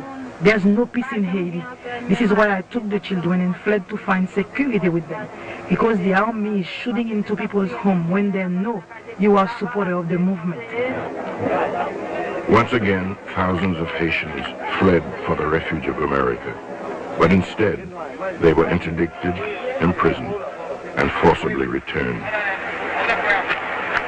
Has there ever been a time in our history where we've repatriated people to a nation governed by a group of people who we did not recognize? No, I'm afraid I can't answer that, Congressman.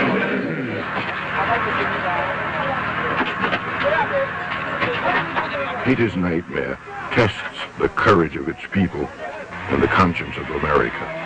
Washington's promise to defend democracy and a new world order rings hollow here in its own backyard.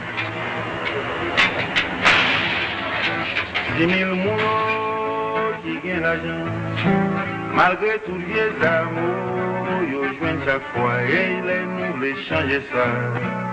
Pas veut dire rien à dire devant yon fait pour les jours les ça changer. L'an mal mieux comme sorti là, pas ta fille à coup d'yaye, ni candidat et capou était blanc. La vie pour changer à dire, pour voir les mieux. C'est pour revendiquer. Sous chaque 5000 intellectuels, 4900 pour Haiti is the poorest and most volatile country in the Western Hemisphere. At least 75% of the adult population is illiterate and unemployed. After years of poverty and oppression, the Haitian people finally found a voice to rally them. After we passed 1804, we said we were independent, but did we truly have our freedom? When you tell me you are living in hunger, can you tell me that you are free? Jean-Bertrand Aristide's story, the saga of a priest who became president, is also the story of Haiti's first grassroots movement for democracy, lavalas, which means a cleansing flood. When the rain is falling, is it just one drop that falls? Many drops fall? When many raindrops fall, they turn into a river. And if several rivers come together and go down, they make a flood.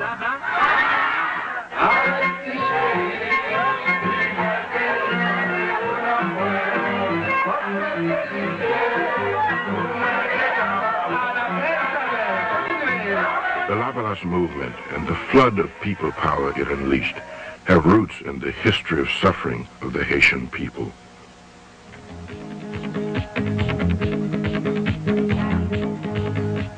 Haiti is located on the western part of the island Hispaniola, which it shares with the Dominican Republic. The French turned it into their most profitable slave colony. But in 1791, the slaves revolted. By 1804, the slave armies defeated Napoleon's legions, making Haiti the first independent black republic in the world. Fearing the example would spread, the United States refused to recognize Haiti, beginning an uneasy relationship between a country founded by slaves and one founded by slave owners. At the turn of the century, America's view of Haiti was summed up by Secretary of State William Jennings Bryan, who said, "Dear me, think of it, niggers speaking French." You know, more than 2 years before we entered World War I, we decided we had to control Haiti. Here's Port-au-Prince, Haiti, in 1915, chief city of an island nation torn by internal troubles. Behind these scenes of peace and semi-tropic tranquility, there's uneasiness and unrest. The U.S. government wanted to control the strategic windward passage between Haiti and Cuba, the major shipping route to the Panama Canal and the Pacific. So they created a pretext to justify a military intervention. And then in 1915, United States Marines land in Haiti to battle Haitian bandits, threatening destruction of American properties. And native bandits quickly head for the hills. This puts immediate end to troubles in populated areas, but Marines prepare to drive into interior and rout the insurgents out. The arrogance with which we went about it, when you think of a young Franklin Delano Roosevelt as an assistant secretary of the Navy, bragging, I can see him there bobbing on the deck now, and he's writing the Constitution for the free people of Haiti.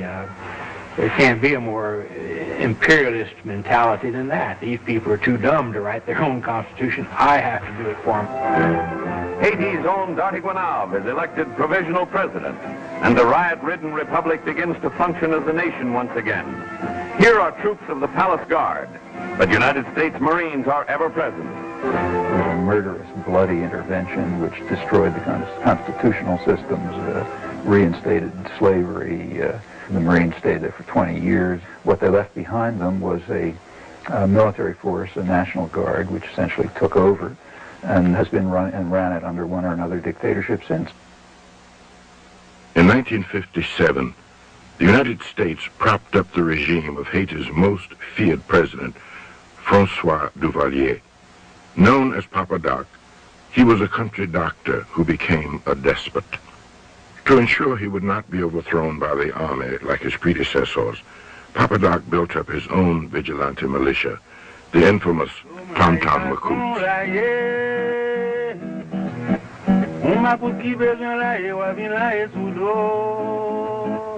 Volunteers for the Macouts were paid by having free license to steal and extort from the people they tortured, raped, and murdered.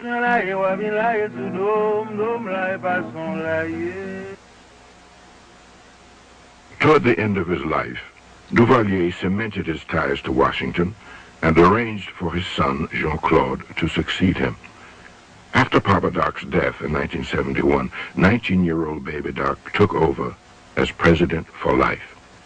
Baby Doc plundered the national treasury and, with army support, turned Haiti into a major drug transshipment stop. In 1986, a popular uprising ended the 3 decades of Duvalier dictatorship. Baby Doc was flown into exile aboard a U.S. government jet, taking a vast fortune and leaving behind a devastated but relieved country.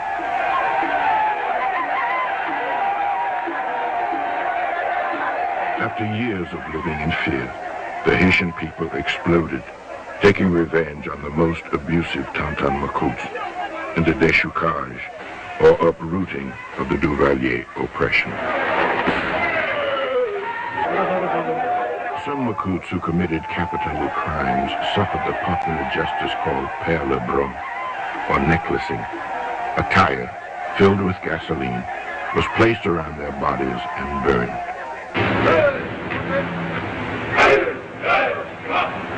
The transitional government that was named after Duvalier, Jean-Claude Duvalier, fell was an army-led government, the CNG.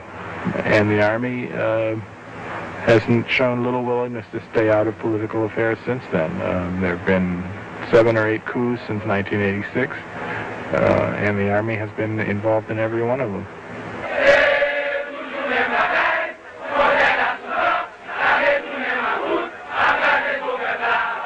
They sing, nothing has changed. Things are still the same. The soldiers have become Macouts and are breaking heads.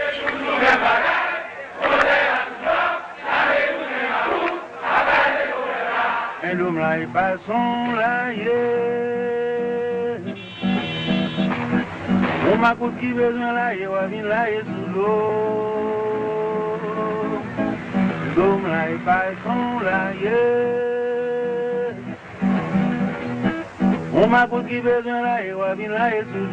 dom là et passons là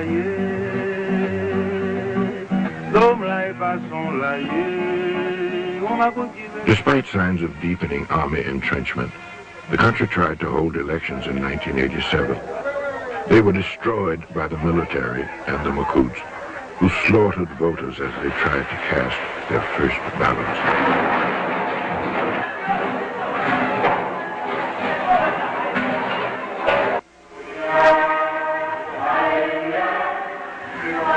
At the same time, a young Catholic priest, Jean-Bertrand Aristide, began drawing attention for his outspoken criticism of the army and foreign domination of the country.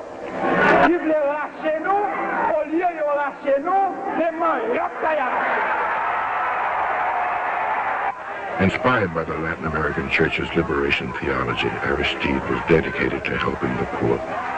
He worked for years with orphans in the vast shantytown La Saline, where he was affectionately called Titi.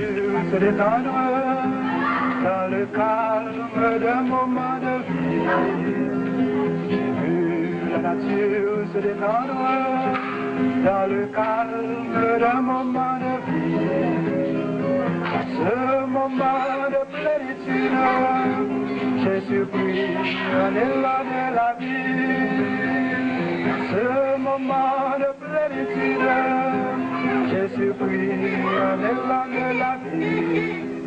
In 1988, as Aristide said Mass, his church, Saint Jean Bosco, was attacked and burned by armed thugs. When the Mass began, there were many people who began to run, scattered. Many Tontomakuts who have red bandanas here on their arms and pistols in their hands. Machetes, daggers, knives, and they killed many people. More than 38 people fell here on the ground inside Saint Jean Bosco Church. I was there waiting for death. And fortunately, I'm still alive. Fortunately. So I give my life to my brother and sister because it's love for me. And in French I say, because I already died, that's why I'm still alive. I know Father Aristide very well. For us here in Haiti, Father Aristide is a savior. It is only he that can save Haiti from its miserable situation. Father Aristide and the poor are one.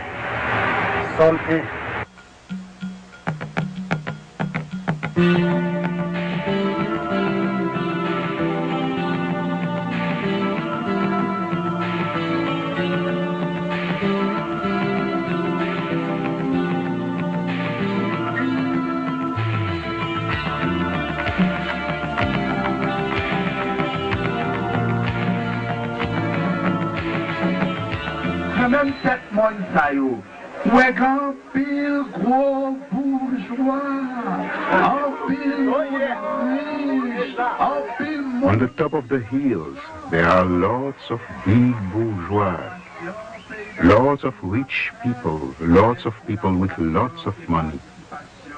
The liberation of Haiti will be done with the cooperation and the participation of the rich and the poor who till the land.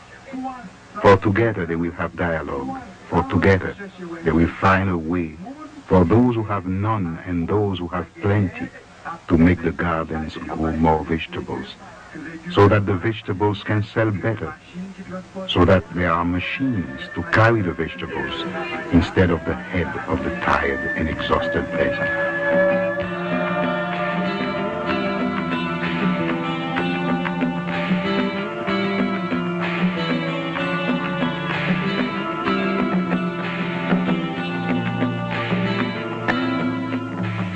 Repeated violence by the army and the international outrage that followed finally forced the Haitian government to agree to a new election, this time monitored by the United Nations. That election, the country's first free vote, was held on December 16, 1990. Can I ask who you're voting for president?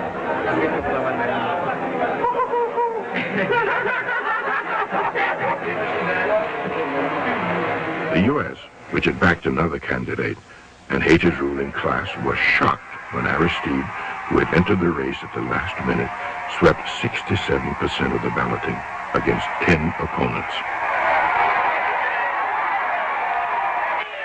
Jeunesse Chalma-et-Peralta, est-ce que nous sentons sans Chalma-et-Peralta couler dans 20 nous?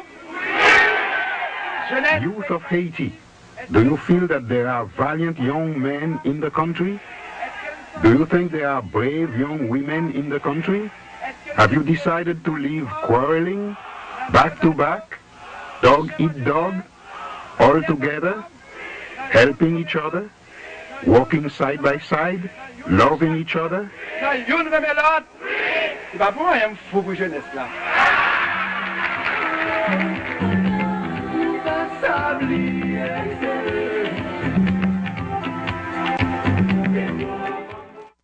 Et voilà, nous sautons, ouais, nous sautons. Et il faut le faire parce que il y a tendance à faire nous oublier. Et c'est sur ça qu'on basé pour nous faire nous rester dans l'état nous pendant très longtemps, puisque nous connaissons que nous oublions vite. Jeunesse, c'est pour lire, c'est pour curieux. C'est pour qu'on ait ça qui est passé dans le pays, ça qui a passé dans le pays et ça qui va passer dans le pays. Parce que son seul pays a gagné. Pas jamais penser que on gagne deux pays. On gagne un seul pays. Capable de vivre l'autre bord pendant 20 ans, 30 ans, 40 ans. Vous ne doit pas jamais tourner vivre en Haïti, ou aux États-Unis, ou en France, au Canada, n'importe quel côté. Mais toujours est-il haïtien, au gagnant, et un seul pays. Parce que des pays que, même si vous là-dedans, à comprendre que minorité, par exemple aux États-Unis, l'autre minorité noire américain, afro-américain, eh bien, les deux ont ça que li pas un pays. Voyez, naturellement, on dynamique, on a dit que Obama, en tant que noir, monté président des États-Unis, mais nous disons comme ça que ce sont des étrangers, ils sont toujours comportés en étrangers dans le propre pays. Et on dit nous que, ou même qu'on l'a, mon pays, même si c'est dans tête ou lié, on connaît que on peut tourner la donne. Mais nous-mêmes, c'est là pour nous rester, malgré tout ça qu'on fait, qui n'est pas bon pour nous. Mais, comme les États-Unis sont un grand pays, et il y a des choses, il y a des rêves qui se réalisent, parce que son pays, qu'on a rêvé la donne et qui offre des opportunités pour le peuple. Et même quand c'est non vini, rester la donne. Jeunesse, nous sautons des images, nous sautons forward depuis la chute de Jean-Claude Duvalier, depuis la mort de François Duvalier, en passant par tout événement. Élection, massacre 29 novembre, et élection qui mettait Jean-Bertrand Aristide président, tout cela, leur font bilan, Zodia, nous voyons que nous avons perdu du temps. Et pas oublier toujours durant ça que gagner un temps qu'on n'a pas qu'à récupérer nos vies nationales. Et quelles que soient les conditions, il y a des leaders, c'est amadoué pour faire perdre du temps. Pendant ce temps, eux-mêmes, ils n'ont pas perdu du temps. Et là, au fin de passer dans l'âge, côté que, ou pas aussi percutant, il y a le parler avec jeunesse qui est jeune, aux générations qui sont jeunes parce qu'on connaît que l'IPAC, on n'a rien, ça qui t'est passé. Voyez, c'est ça qui fait que journaliste, quel que soit l'âge ou pour entrer dans le métier, ça, c'est pour faire l'histoire. Parce que l'on homme paraît devant, il faut commander côté. Et je dis, c'est pour nous utiliser, comme je vous dis, c'est pour nous utiliser Internet pour nous capables d'avancer. Internet qui, depuis un monde presque connu, eh bien, on va sur Google, on va joindre, ça le fait de bon, et si il y a des bagages qui passent dans la ville, qui pas bon tout, on va payer, well.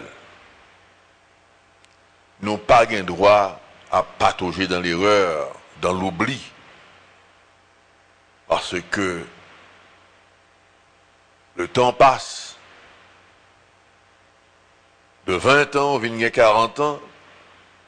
D'adolescent, on vient papa, on vient maman. Et puis, n'en perd du temps, n'en oublie, n'en pas comprendre. Petit tout qu'on ait misère qui pi mal passé. Il est temps, je vous dire, pour nous qu'on ait sacré culture de devoir de mémoire. C'est-à-dire que c'est pas nous-mêmes qui fait monde fait erreur. C'est pas nous non plus qui fait monde fait belle bagaille. Passer monde fait poursuivre en politique. Parce que on va constater que des gens qui n'ont rien fait pour cette nation mangent les meilleurs fruits du pays. Ça a son bagage pour nous comprendre, dans ça se trouve là, et nous avons perception presse étrangère là, nous avons opinion internationale là, et tout ça. Mais il y a une dynamique, côté que je n'ai un cas de figure, je vous dis, il n'est pas semblé avec ça qui t'est passé hier. Ceux qui occupaient l'espace et qui nous ont menti, je ne vous dis, nous constatons que l'histoire va beaucoup plus vite. C'est avantage ça que nous gagnons, mais qui avantage à pied si nous ne pas exploiter. Voyez, c'est l'histoire. Et qui l'histoire liée, c'est l'histoire pays ou pays moins, pays nous. 34 11 04 66. Nous avons un appel ou après ça nous avons pause.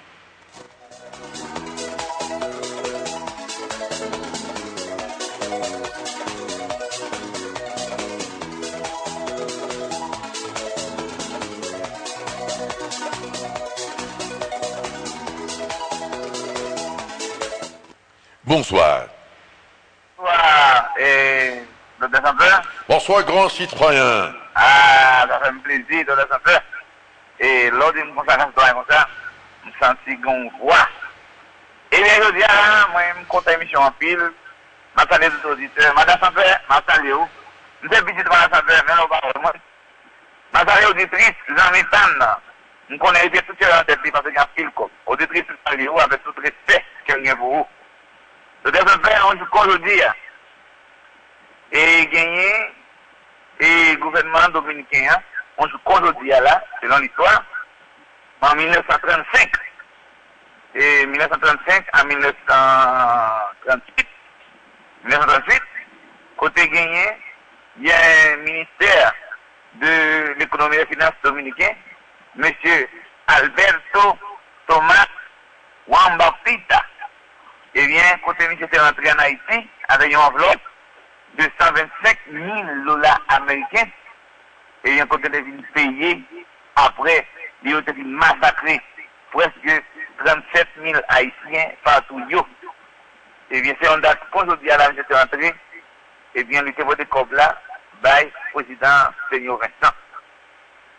Et comment on se dit là qui est important, pile, monde qui parle de l'histoire, eh bien, il y a fini passer petit monde, jeunes, adolescents, et puis ils fini.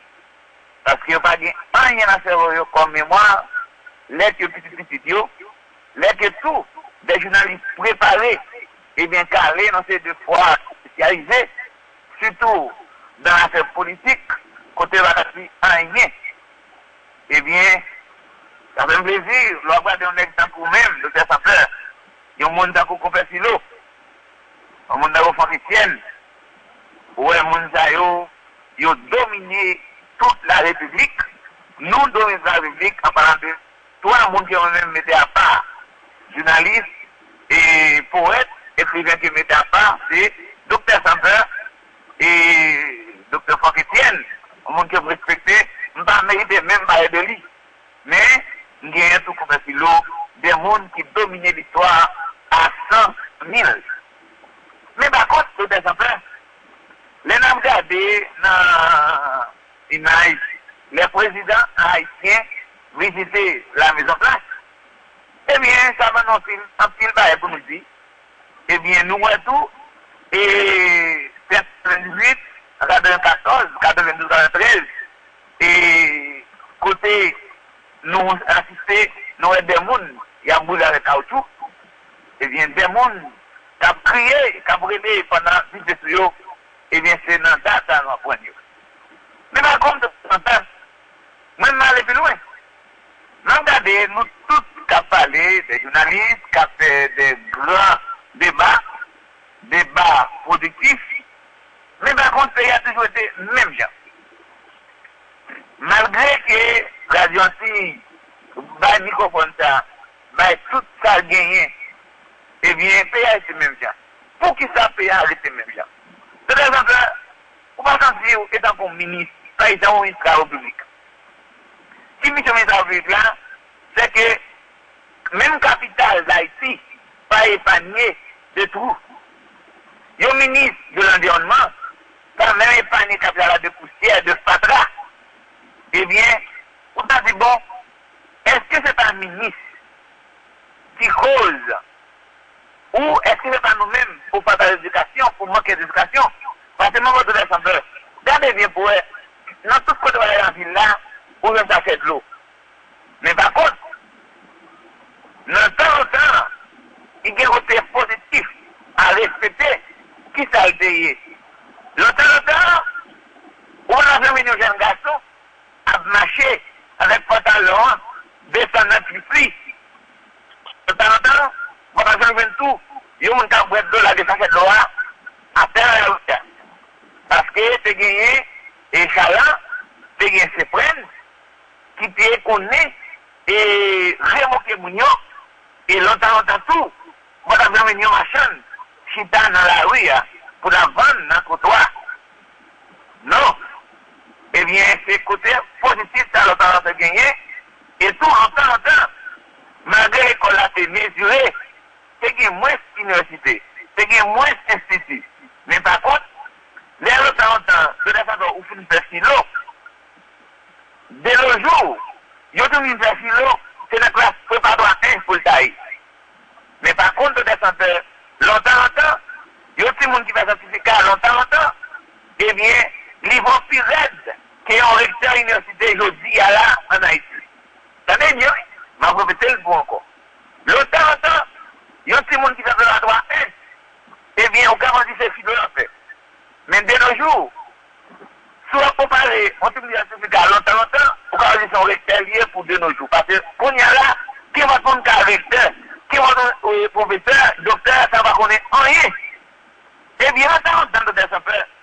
Et l'important, l'enfant de l'émission, nous voyons vidéo, nous voyons mon cap brûlé, ma coute cap crase moun, mais tout, nous voyons des gens qui l'église, hein, des gens qui l'église, et bien là, on partit, ils vont à l'exil, ils jouent des sacs de dollars pourris, tenus, la caillou.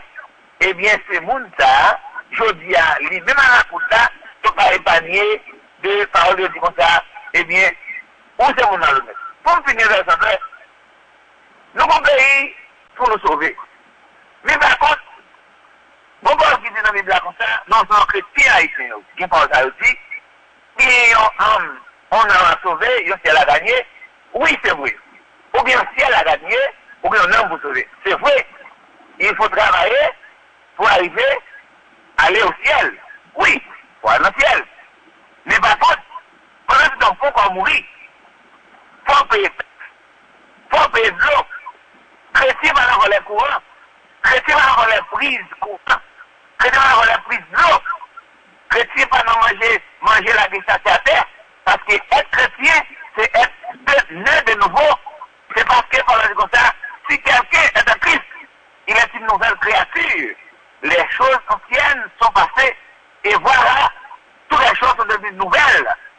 Eh bien, nous avons si nous regardons dans le pays d'Haïti, nous avons pas quelque monde va virer. Ils allé, ils bambolé, ils bimbolé, ils ont le ciel à sauver. Pendant ce temps, ils n'ont pas payé de taxes. Ils ont conseillé la gagner. Pendant ce temps, ils ont jeté ça de tous côtés. Ils ont conseillé la gagner. Mais par contre, nous avons l'important tout, sauf que je dis à la. Vous trouvez une belle émission. Mais par contre, moi-même, je dis à la, je trouve un regret point. Parce que m'a regardé, ça m'a coûté comme ça, et m'a regardé tout, ça la relâche comme ça. M'a regardé plusieurs bagages, ça comme ça. Mais pendant ce temps, nous tous apprenés, il a été même bien. De toute façon, qui ça, au fait, qui ça, ouais, ou même étant comme personne qui ont une perception positive, qui ça, ouais, de toute façon, nous allons le faire pour bien démarrer correctement, pour nous suspendre à la carte blanc. Parce que blanc, la loi non, il y a un problème. De toute façon, on a bon idée pour finir. Est-ce qu'on va connaître de descendants? Les 5 haïtiens en côté. Bon, si c'est nommé. Depuis Dominicain, 5 haïtiens en côté, il y aurait un problème. Il y aurait un problème parce qu'il dit, les 5 haïtiens en côté, Chita, ils veulent être ensemble. Eh bien, c'est pas parler. C'est une racole. Ma conférence date tout. C'est un jour qu'aujourd'hui, en 1912, on joue qu'aujourd'hui là, Franklin Delano Roosevelt, c'est dit comme ça. Faut que ça soit moyen quand même, ils ont déstabilisé la communication entre deux Haïtiens. Si Haïtiens capables de chita, puis ils ont basé une indépendance, eh bien, ils ont fait une bonne bagaille. Eh bien, depuis blanc, 2 Haïtiens chita, 3 Haïtiens chita, 5 Haïtiens chita, il y a aucun problème. De toute façon, pour finir, qui ça on a fait? Moi, ma verre, pour nous suspendre gourmet, pour nous suspendre dans le célébrin, pour nous suspendre voler, pour nous suspendre voler l'État. Qui ça on a fait pour payer la machine? Merci beaucoup. Merci, grand citoyen. Grand citoyen, moi, comme Bibou, j'espère que nous jouerons les mains. Bon, tu vas toucher cœur où? On va dire ça que Jacques sans peur, moi, prends Christ dans la vie, moi, né de nouveau. Et oui, vous parlez de dissension, de désunion, des bagages comme ça, oui. Et combat que moi connais que l'heure où qu'on nous bagaille, l'heure qu'on nous complot, automatiquement il n'y a pas complot encore. C'est pas aujourd'hui il y a dit comme ça que haïtiens divisés, ils divisent haïtiens à dessein pour que nous pas entendre nous, pour que nous pas faire notre révolution tel qu'on a fait en 1804 des bagages comme ça. Mais il y a une chose qui est arrivée et on m'attendait toute bagaille les hommes passent. Si bagaille ça a parlé depuis 200 ans, ou bien il a parlé depuis en 1912, eh bien, en pile de l'eau coulée sous pont, il y a un pile bagaille qui change. Il y a un pile de monde qui mourit, et je ne pas cacher dire, il y a des bagailles, il y a des gens qui mourent, ils mourent avec toute mauvaise décision. Il y a des gens qui mourent avec toute méchanceté. Parce que parfois, c'est qu'on n'a pas un pays qui est méchant, c'est un monde qui a une décision dans main qui a fait méchanceté. Mais pour qui ça? Pas une prise de conscience, la caïno, qui vous dit, écoutez, ces dissensions, ces désunions mettez entre nous-mêmes, pour nous capables pas fort encore, on fait honte. Non. Ça pas fait parce qu'en politique, les gens deviennent individualistes. Voyez, quand il y a besoin, moi-même, partir de nos délégations, c'est moi qui suis chef de délégation, hein, et tout ça, moi, je vais à Washington. Haïtien, pareil, moi. Le fait que moi, chef de délégation, hein, c'est moi qui prends la parole, c'est moi qui parle de choses comme ça. Mais j'ai compris que des Haïtiens qui étaient bien appréciés, moi, automatiquement, regarder embâché, et pas embâché d'une façon qu'on pas apprécier, non, ou hostilité affichée. Parce que c'est moi seul qui parle avec blanc. Vous comprenez ça me fait? L'aime moi ça. Moi, je propose que je ne peux pas aller dans aucune rencontre, je vais aller. Je vais dans l'hôtel. Je fais l'an 2-3 fois. Parce que les Haïtiens pensaient que pour l'on bagaille dans le pays d'Haïti, il faut qu'ils parlent avec blanc. Il faut blanc qu'on aime. C'est comme si je disais que si blanc pas qu'on aime, eh bien, il n'est pas haïtien.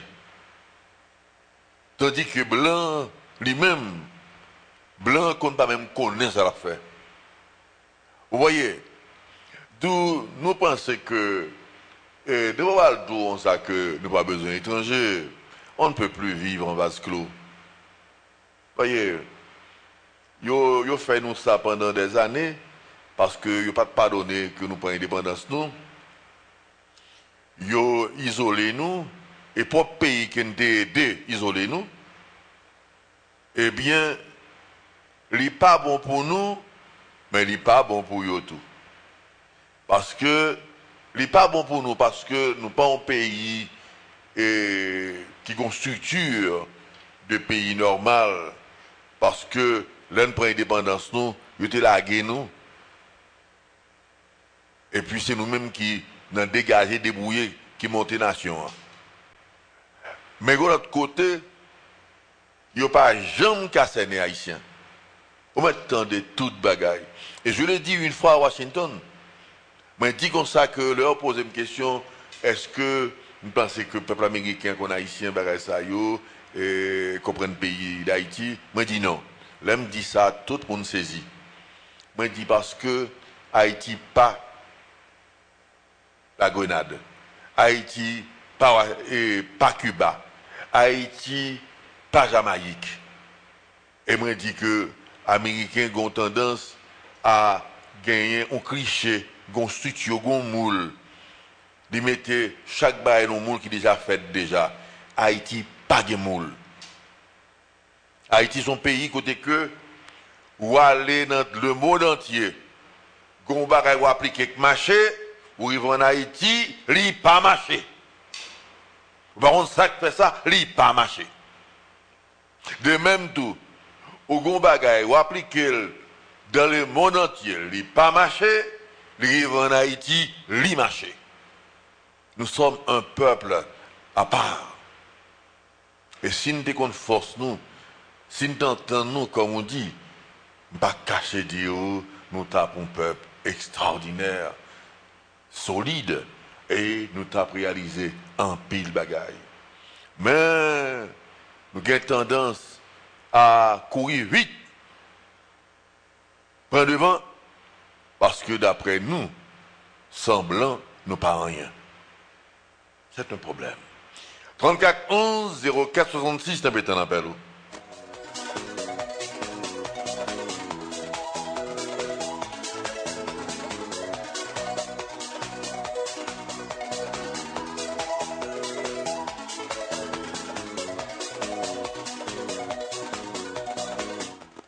Bonsoir. Allô. Bonsoir, grand citoyen. Ça fait putain de... Parce que les barrages, je ne peux pas comprendre. On est quand on dans la télévision, on a certains premiers. Parce que nous, féliciter pour faire un petit courage, pour éclairer les jeunes, et de comprendre parce que changer de main. Parce que nous croyons dans le pays, il y a des gens dans le pays. Parce que si vous construisez la vie, à partir de tout ça se passe, nous ouais clair. On dit bon Dieu merci. On doit protéger. Parce que tout le monde qu'on a là, qui a mettre notre tête là, c'est eux qui ont changé, c'est eux qui ont c'est là-bas. Mais, la badinage là, par exemple, le monde qui fait ça, on fait là. Ça, bon Dieu protège, tout bon Dieu fait là. Nous pile. Moi, félicite. Quelle émission en pile, parce qu'il y a quelqu'un qui a envie, qui dit des bonnes, ça, ouais. Ça va passer là. Bon Dieu protège. Parce que je voulais m'habiller sur tout ça passe au bout de 15 mots. C'est un patrimoine pour nous, tout les haïtiens. Dieu merci. Bon Dieu qui nous garde, nous protège. Que bon Dieu de nous. Merci. Merci, grand citoyen. Merci, 34 11 04 66. Et grand errata, et dans l'émission que me fait vendredi à l'occasion du 7 février, moi me parlais de et son laps suscité au lieu me dit 29 juillet que VSN prend naissance, moi dit 9 juillet. C'est 29 juillet 1959 que les volontaires de la sécurité nationale prennent naissance. C'est leur parce qu'elle était envahi caserne des Salines pour te renverser du Valier. Et ensuite, Gombarak m'a dit tout. Et m'a dit comme ça que radio commerce qui vient sous François Duvalier, radio commerce qui était pour ma gloire.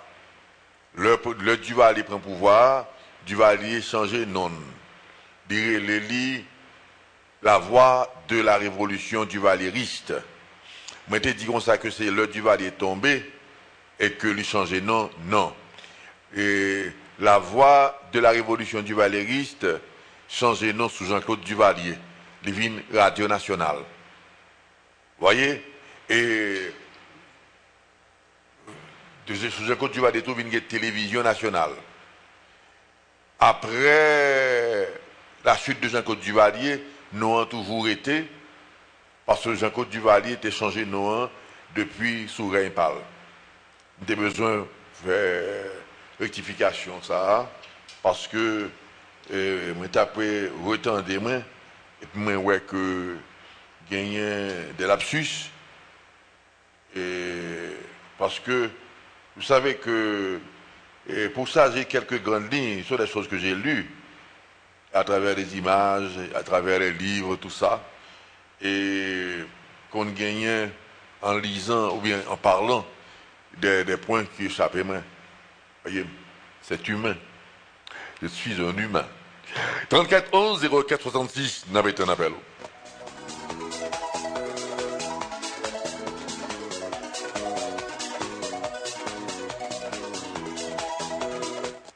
Bonsoir. Bonsoir, M. Sampeur. Bonsoir, grand citoyen.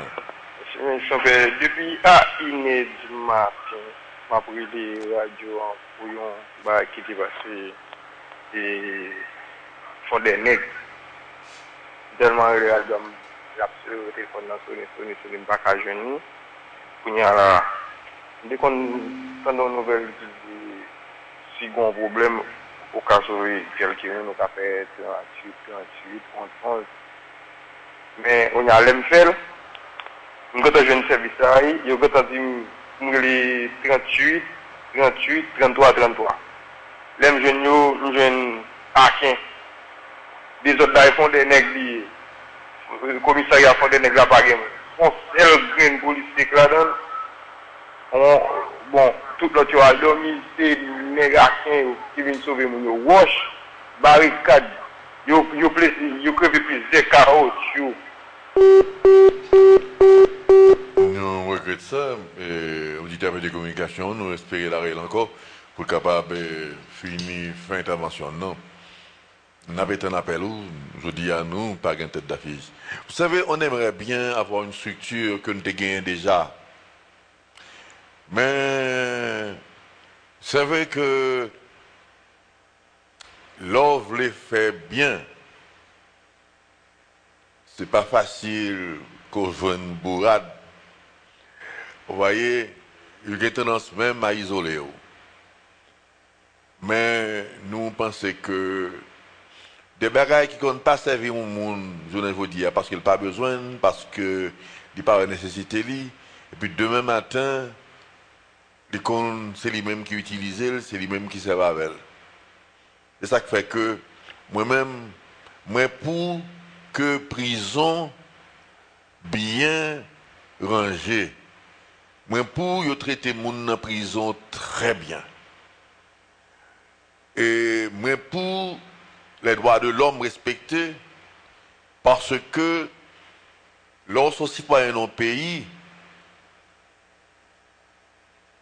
faut qu'on batte pour que toute bagaille respectée, parce qu'on pas jamais connaît qui le ou même en prison.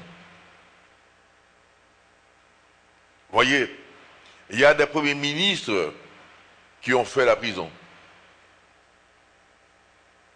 Des ministres qui ont connu la prison. Et même des présidents. C'est ça qui fait que l'organe pouvoir dans la main, c'est le ça pour ranger toute bagaille. C'est pour l'organe du pouvoir, pour que Léo dit, mais ça qui passe, pour dire non, il n'y a pas qu'à faire comme ça, parce que l'homme de pouvoir m'a été rangé ça.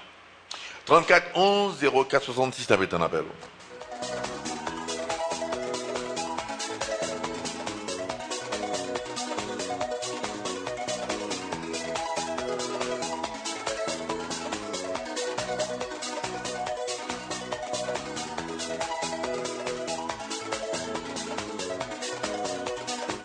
Bonsoir. Allô? Bonsoir, grand citoyen. Allô? Allô, oui, bonsoir. Et moi, salut au nom de Jésus. Et mon message m'était dépassé. Dans la vie, on ne peut pas traverser la rue comme il y a depuis les retirés séparateurs. Moi, je t'ai demandé pour faire un message ça parce que moi, il faut venir avec et pour mettre le lumière pour nous traverser dans la rue. Ok? Il t'a mieux pour nous. C'est ça que j'ai besoin de dire. Merci. Merci, grande citoyenne. Merci, 34 11 04 66. Qui libre en connaissant. Je dis à nous, pas qu'une tête d'affiche. C'est libre opinion côté n'importe haïtien. Elle va régler l'opinion sur n'importe qui sujet d'intérêt général. Bonsoir, 34 11 04 66. N'a pas un appel.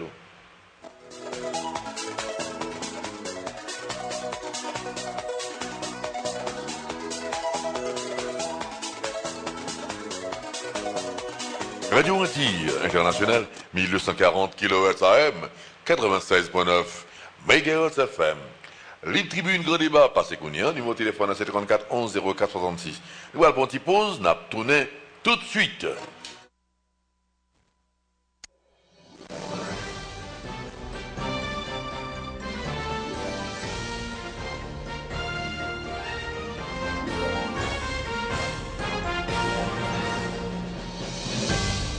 ATV 42, la télévision de Radio Antilles Internationale.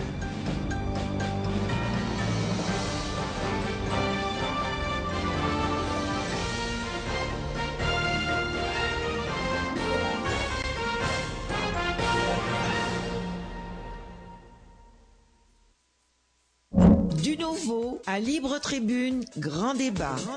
Tous les jours, l'émission reprend son heure habituelle de 2h de l'après-midi à 4h en direct. Jacques Sampeur mène le jeu avec des invités et le public. Reprise à 9h du soir et le vendredi, Libre Tribune, grand débat passe simultanément sur la radio, le 96.9 MHz FM et la télévision ATV 42 sur la chaîne 42.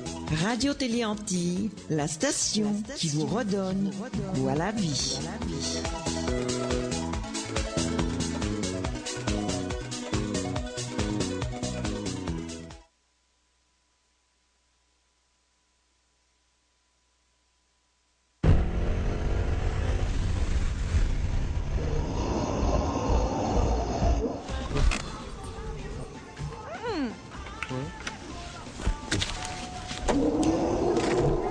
Qu'est-ce que tu fais?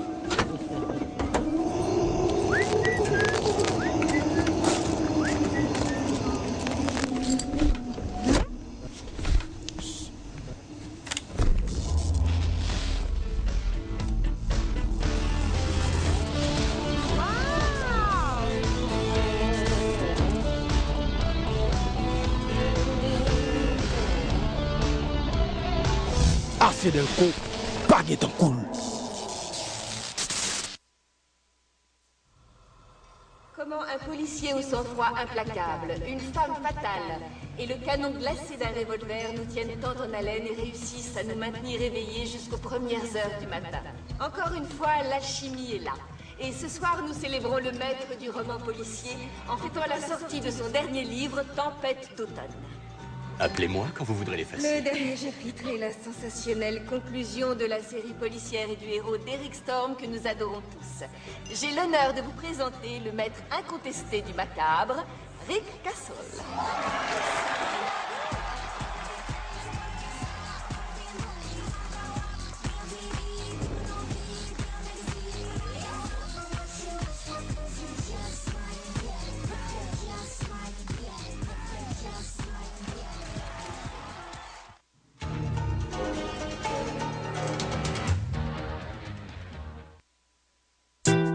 Moi gagné toute pile l'argent ça pour me voyer dans la province à caille quelques commerçants dans Port-au-Prince.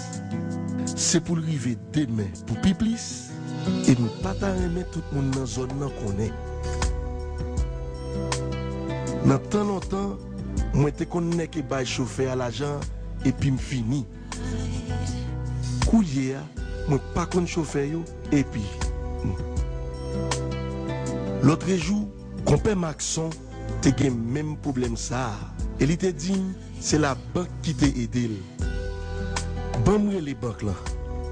Dans banque là, il dit spi. Qui ça spi aye?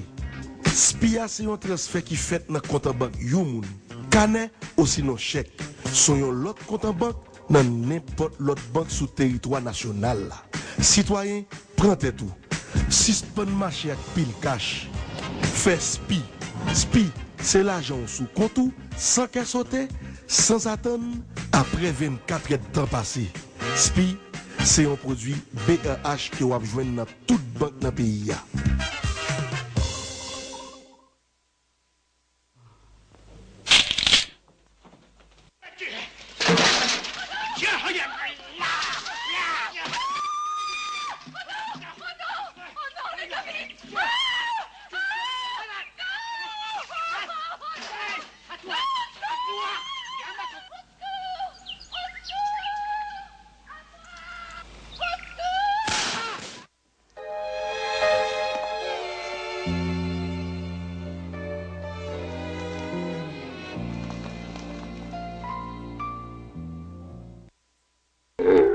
Regardez l'Afrique à travers votre télévision ATV 42, la télévision de Radio Antilles Internationale.